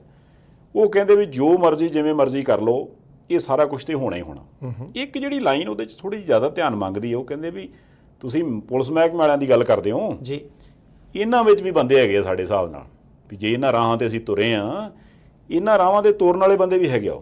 ਅੱਛਾ, ਮਤਲਬ ਉਹ ਜਿਹੜੀ ਲਾਈਨ ਆ ਉਹਦੇ ਕਈ ਮਾਇਨੇ ਕੱਢੇ ਜਾ ਸਕਦੇ ਆ ਵੀ ਕਿਸੇ ਨੂੰ ਤੰਗ ਕੀਤਾ ਹੋ ਸਕਦਾ। ਜਿੱਦਾਂ ਪਿਛਲੇ ਦਿਨੀ ਜਿਹੜੇ ਉਹ 2 ਮੁੰਡੇ ਮਰੇ ਸੀ, ਉਹਦੇ ਵਿੱਚੋਂ ਇੱਕ ਦਾ ਕੇਸ ਜਿਹਾ ਸਾਹਮਣੇ ਆਉਂਦਾ ਸੀ ਨਾ ਵੀ ਜਿਵੇਂ ਉਹਦੇ ਨਾਲ ਕਿਤੇ ਕੋਈ ਧੱਕਾ ਹੋਇਆ ਸੀ, ਵੀ ਹੁਣ ਜਾਂ ਤਾਂ ਕੋਈ ਧੱਕੇ ਦਾ ਮਾਰਿਆ ਇਸ ਪਾਸੇ ਚਲੇ ਜਾਂਦਾ, ਜਾਂ ਕਿਸੇ ਨੂੰ ਪਹਿਲਾਂ ਵਰਤ ਲਿਆ ਜਾਂਦਾ ਤੇ ਉਹਨੂੰ ਗਲਤ ਰਾਹ ਤੇ ਤੋਰ ਲਿਆ ਜਾਂਦਾ। ਉਦੋਂ ਉਹਨੂੰ ਪਤਾ ਨਹੀਂ ਹੁੰਦਾ ਵੀ ਮੇਰੀ ਪੁਸ਼ਤਪਨਾਈ ਕਰਨਗੇ ਕਿ ਨਹੀਂ ਕਰਨਗੇ। ਜਦੋਂ ਅਗਲਾ ਬੰਦਾ ਵਿਚਾਰਾ ਫਸ ਜਾਂਦਾ, ਫਿਰ ਉਹਨੂੰ ਪਤਾ ਲੱਗਦਾ ਵੀ ਉਹ ਮੈਂ ਤਾਂ ਗਲਤ ਰਾਹ ਤੇ ਆ ਗਿਆ। ਵੀ ਸੱਚ ਕੀ ਆ ਝੂਠ ਕੀ ਆ ਤਾਂ ਟਾਈਮ ਦੱਸੂ। ਪਰ ਜਿਹੜੀ ਗੱਲ ਸਿੱਧੂ ਮੂਸੇਵਾਲਾ ਹੋਰਾਂ ਦੇ ਪਿਤਾ ਜੀ ਕਹਿੰਦੇ ਨੇ ਵੀ ਇਹ ਜੋ ਰਾਹ ਰਸਤਾ ਤੁਰ ਪਿਆ ਇਹ ਮਾੜਾ, ਉਹ ਜੇ ਪੋਸਟਾਂ ਵਾਲੇ ਹਿਸਾਬ ਨਾਲ ਜਾਂ ਆਪਸੀ ਖਹਿਬਾਜ਼ੀ ਵਾਲੇ ਹਿਸਾਬ ਨਾਲ ਵੇਖੀਏ ਤੇ ਉਹ ਸਟਿਲ ਜਾਪਦਾ ਵੀ ਹੈ ਉਸੇ ਤਰ੍ਹਾਂ ਹੀ। ਪਰ ਇਹ ਜਿਹੜਾ ਲੜਾਈ ਝਗੜਾ ਇਹਦੇ ਵਿੱਚੋਂ ਮੈਨੂੰ ਸਵਾਏ ਲੋਥਾਂ ਤੋਂ ਲਾਸ਼ਾਂ ਤੋਂ ਹੋਰ ਕੁਝ ਲੱਭਦਾ ਨਹੀਂ ਜਾਪਦਾ। ਨਹੀਂ, ਲੋਥਾਂ ਲਾਸ਼ਾਂ ਤੋਂ ਵੀ ਆ, ਸੰਧਾਲੀਆ ਸਾਹਿਬ ਉਹਦੇ ਤੋਂ ਅੱਗੇ ਵੀ ਆ ਕਿ ਨਵੀਂ ਪੀੜ੍ਹੀ ਕਿੰਨੀ ਖਰਾਬ ਹੋ ਰਹੀ ਹੈ। ਕਿ ਜਿਹੜੇ ਨਿਆਣਿਆਂ ਨੇ ਕਿਸੇ ਖਿਡਾਰੀ ਵੱਲ ਦੇਖਣਾ, ਸਾਇੰਟਿਸਟ ਵੱਲ ਦੇਖਣਾ, ਕੋਈ ਕਿਸੇ ਨੇ ਕਿਸੇ ਪਾਸੇ ਜਾਣਾ, ਧਿਆਨ ਹੀ ਇੱਧਰਲੇ ਪਾਸੇ ਨੂੰ ਲੱਗੀ ਜਾਂਦਾ। ਅਟਰੈਕਟ ਬੜਾ ਕਰਦੇ ਨੇ ਉਹ। ਹੁਣ ਉਹ ਸਾਰੀਆਂ ਚੀਜ਼ਾਂ ਕਰਕੇ ਤਾਂ ਮੈਨੂੰ ਲੱਗਦਾ ਕਿ 3 ਮੰਗਾਂ ਨੇ, ਮੰਗਾਂ ਪ੍ਰਵਾਨ ਕਰਨੀਆਂ ਚਾਹੀਦੀਆਂ। ਠੋਕ ਵਜਾ ਕੇ ਸਮਾਂਬੱਧ ਜਾਂਚ ਕਰਕੇ ਇਨਸਾਫ ਦਿਓ, ਗੱਲ ਨਿਬੜੀ। ਗੱਲ ਠੀਕ ਹੈ। ਦੂਜੀ ਗੱਲ ਮੈਨੂੰ ਇਹ ਵੀ ਲੱਗਦੀ ਹੁੰਦੀ ਹੈ ਜਿਹੜੀ ਚਮਕ ਦਮਕ ਵਾਲੀ ਦੁਨੀਆ ਨਾ, ਇਹਦਾ ਤੇ ਇਸ ਤੋਂ ਬਾਅਦ ਫਿਰ ਸਿਆਸਤ ਦਾ ਜਾਂ ਪੁੱਠ ਸਿੱਧੇ ਕੰਮਾਂ ਦਾ ਜਾਂ ਉਸ ਤੋਂ ਬਾਅਦ ਕਿਸੇ ਉਹੋ ਜਿਹੀ ਘਟਨਾ ਦਾ ਜਿਹੜੀ ਕਿ ਮਾੜੀ ਘਟਨਾ, ਉਹਦੇ ਵਾਪਰ ਜਾਣ ਦਾ ਲਿੰਕ ਐਂ ਹੀ ਜੁੜ ਜਾਂਦਾ। ਹੁਣ ਉਹ ਸੋਨਾਲੀ ਫੋਗਾਟ ਬੀਬੀ ਜੀ, ਉਹ ਵੀ ਕਹਿੰਦੇ ਸੀ ਕਲਾਕਾਰ ਆ ਜੀ, ਫਿਰ ਕਹਿੰਦੇ ਜੀ ਸੋਸ਼ਲ ਮੀਡੀਆ ਸੈਂਸੇਸ਼ਨ ਹੈ। ਉਸ ਤੋਂ ਬਾਅਦ ਪਿਛਲੀਆਂ ਇਲੈਕਸ਼ਨਾਂ 'ਚ ਆਪਾਂ ਦੇਖਿਆ ਸੀ ਇਲੈਕਸ਼ਨ ਤੱਕ ਲੜਾਉਣ ਦੀ ਗੱਲ ਚੱਲ ਪਈ। ਫਿਰ ਉਹ ਜਿਵੇਂ ਅਚਾਨਕ ਲਾਈਮਲਾਈਟ ਦੇ ਵਿੱਚ ਆਈ ਤੇ ਹੁਣ ਜਿਵੇਂ ਗੋਆ ਦੇ ਵਿੱਚ ਪਹਿਲਾਂ ਖਬਰ ਆਉਂਦੀ ਵੀ ਉਹਦਾ ਜੀ ਸਾਇਲੈਂਟ ਹਾਰਟ ਅਟੈਕ ਨਾਲ ਮੌਤ ਹੋ ਗਈ ਉਹਦੀ। ਫਿਰ ਉਹਦੇ ਪਰਿਵਾਰ ਨੇ ਕਿਹਾ ਜੀ ਵੀ ਇਹੋ ਜਿਹੀ ਤਾਂ ਗੱਲ ਕੋਈ ਨਹੀਂ, ਉਹਦਾ ਤਾਂ ਕਤਲ ਹੋਇਆ, ਜਿਹੜੇ ਸੀ ਨਾਲ 2 ਬੰਦੇ। ਫਿਰ ਉਹ ਜਿਵੇਂ ਕਿਹਾ ਗਿਆ ਜੀ ਇਹ ਉਹਨੇ ਖੀਰ ਖਾਧੀ ਸੀ, ਖੀਰ ਖਾਣ ਤੋਂ ਬਾਅਦ ਉਹਨੇ ਆਖਿਆ ਮੇਰੇ ਹੱਥ ਪੈਰ ਨਹੀਂ ਕੰਮ ਕਰਦੇ, ਉਹਦੀ ਕੋਈ ਰਿਕਾਰਡਿੰਗ ਵੀ ਸਾਹਮਣੇ ਆਈ। ਫਿਰ ਹੁਣ ਕਹਿੰਦੇ ਵੀ ਕਤਲ ਦਾ ਪਰਚਾ ਦਰਜ ਹੋ ਗਿਆ, ਜਿਹੜੇ ਬੰਦੇ ਨਾਲ 2 ਸੀਗੇ ਉਹਨਾਂ ਦੀਆਂ ਨਾਲ ਡਾਂਸ ਡੂੰਸ ਕਰ ਦਿੰਦੀਆਂ ਵੀਡੀਓ ਤੁਰੀਆਂ ਫਿਰਦੀਆਂ। ਦੇਖੋ ਸੰਧਾਲੀਆ ਸਾਹਿਬ, ਇਹ ਤਾਂ ਪਤਾ ਨਹੀਂ ਉਹ ਵੀਡੀਓ ਨਵੀਆਂ ਪੁਰਾਣੀਆਂ ਕਦੋਂ ਦੀਆਂ, ਪਰ ਉਹਨਾਂ ਦੀ ਗ੍ਰਿਫਤਾਰੀ ਹੋ ਗਈ ਹੈ। ਹੁਣ ਸਭ ਤੋਂ ਪਹਿਲਾਂ ਤਾਂ ਇਹ ਕਹਿਤਾ ਗਿਆ ਸੀ ਕਿ ਭਾਈ ਨਹੀਂ ਉਹਨਾਂ ਦੀ ਮੌਤ ਹੋ ਗਈ ਆ ਤੇ ਹੁਣ ਡੈੱਡ ਬੋਡੀ ਲੈ ਜਾਓ। ਭਰਾ ਜੀਜਾ ਸਾਰਾ ਟੱਬਰ ਇੱਥੋਂ ਗਿਆ ਗੋਆ। ਉਹਨਾਂ ਨੇ ਕਈ ਤਰ੍ਹਾਂ ਦੇ ਇਲਜ਼ਾਮ ਲਾਏ। ਉਹ ਕਹਿੰਦੇ ਜੀ ਉਹਨੇ ਸਾਨੂੰ ਟੈਲੀਫੋਨ ਕੀਤਾ ਸੀ, ਕਿਉਂਕਿ ਆਪਾਂ ਥੋੜ੍ਹੀ ਪਿੱਛੇ ਦੱਸ ਦਈਏ ਕਿ ਉਹ ਬੀਬੀ ਭਾਰਤੀ ਜਨਤਾ ਪਾਰਟੀ ਸ਼ਾਮਲ ਹੋ ਗਈ ਸੀ, ਲਗਾਤਾਰ ਸਰਗਰਮ ਸੀ।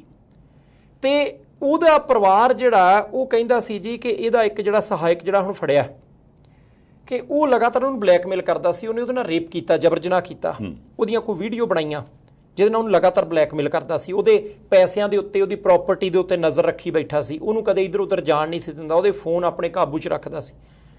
ਤੁਹਾਨੂੰ ਪਹਿਲਾਂ ਬੋਲਣਾ ਚਾਹੀਦਾ ਸੀ ਜੇ ਤੁਹਾਨੂੰ ਪਤਾ ਸੀ। ਚਲੋ ਇਹ ਗਏ, ਪੋਸਟਮਾਰਟਮ ਕਰਾਇਆ, ਉਹ ਕਹਿੰਦਾ ਸੀ ਕਿ ਭਾਈ ਸਧਾਰਨ ਅਵਸਥਾ ਦੇ ਵਿੱਚ ਡੈਥ ਹੋਈ ਹੈ।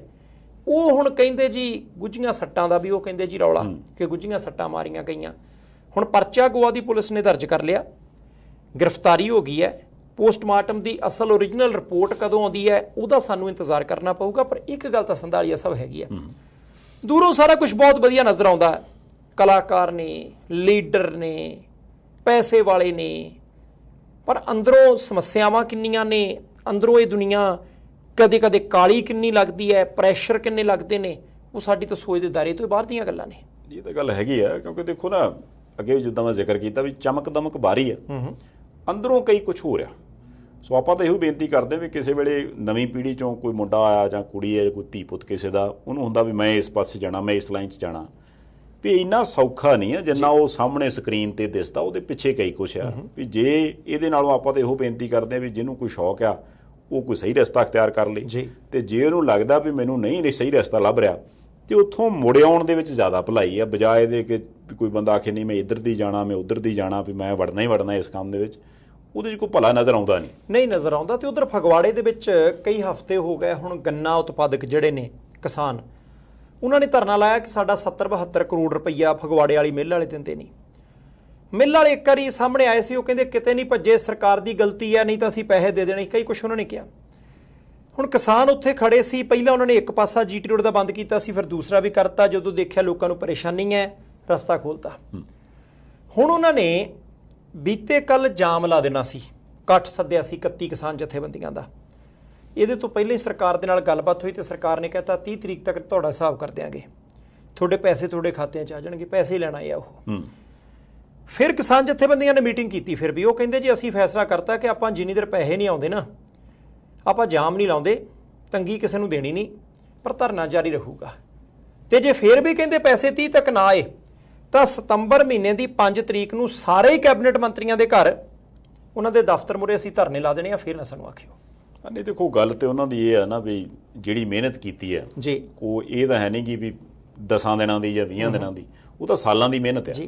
ਤੇ ਸਾਲਾਂ ਦੀ ਮਿਹਨਤ ਦਾ ਬਕਾਇਆ ਜੇ ਅਗਲੇ ਨੂੰ ਟਾਈਮ ਤੇ ਨਹੀਂ ਮਿਲਦਾ। ਆਪਾਂ ਅਕਸਰ ਗੱਲ ਕਰਦੇ ਹੁੰਦੇ ਵੀ ਭਾਈ ਸਾਹਿਬ ਵੀ ਮਿਹਨਤਾਨਾ ਉਹ ਆ ਜਿਹੜਾ ਅਗਲੇ ਦਾ ਮੁੜਕਾ ਸੁੱਕਣ ਤੋਂ ਪਹਿਲਾਂ ਉਹਨੂੰ ਮਿਲ ਜੇ, ਤੇ ਮੁੜਕਾ ਛੱਡ ਕੇ ਹੁਣ ਤਾਂ ਅਗਲਾ ਵਿਚਾਰਾ ਕੀ ਪਤਾ ਵੀ ਜਿੱਥੋਂ ਕਿਤੇ ਫੜ ਤੜ ਕੇ ਗਾਂ ਘਰ ਦਾ ਗੁਜ਼ਾਰਾ ਕੀਤਾ ਜਾਂ ਕੋਈ ਜੇ ਕਾਰਜ ਸਾਰਥ ਕੀਤਾ, ਉਹਦਾ ਵਿਆਜ ਪਤਾ ਨਹੀਂ ਕਿੰਨਾ ਚੜ੍ਹਦਾ ਹੋਣਾ।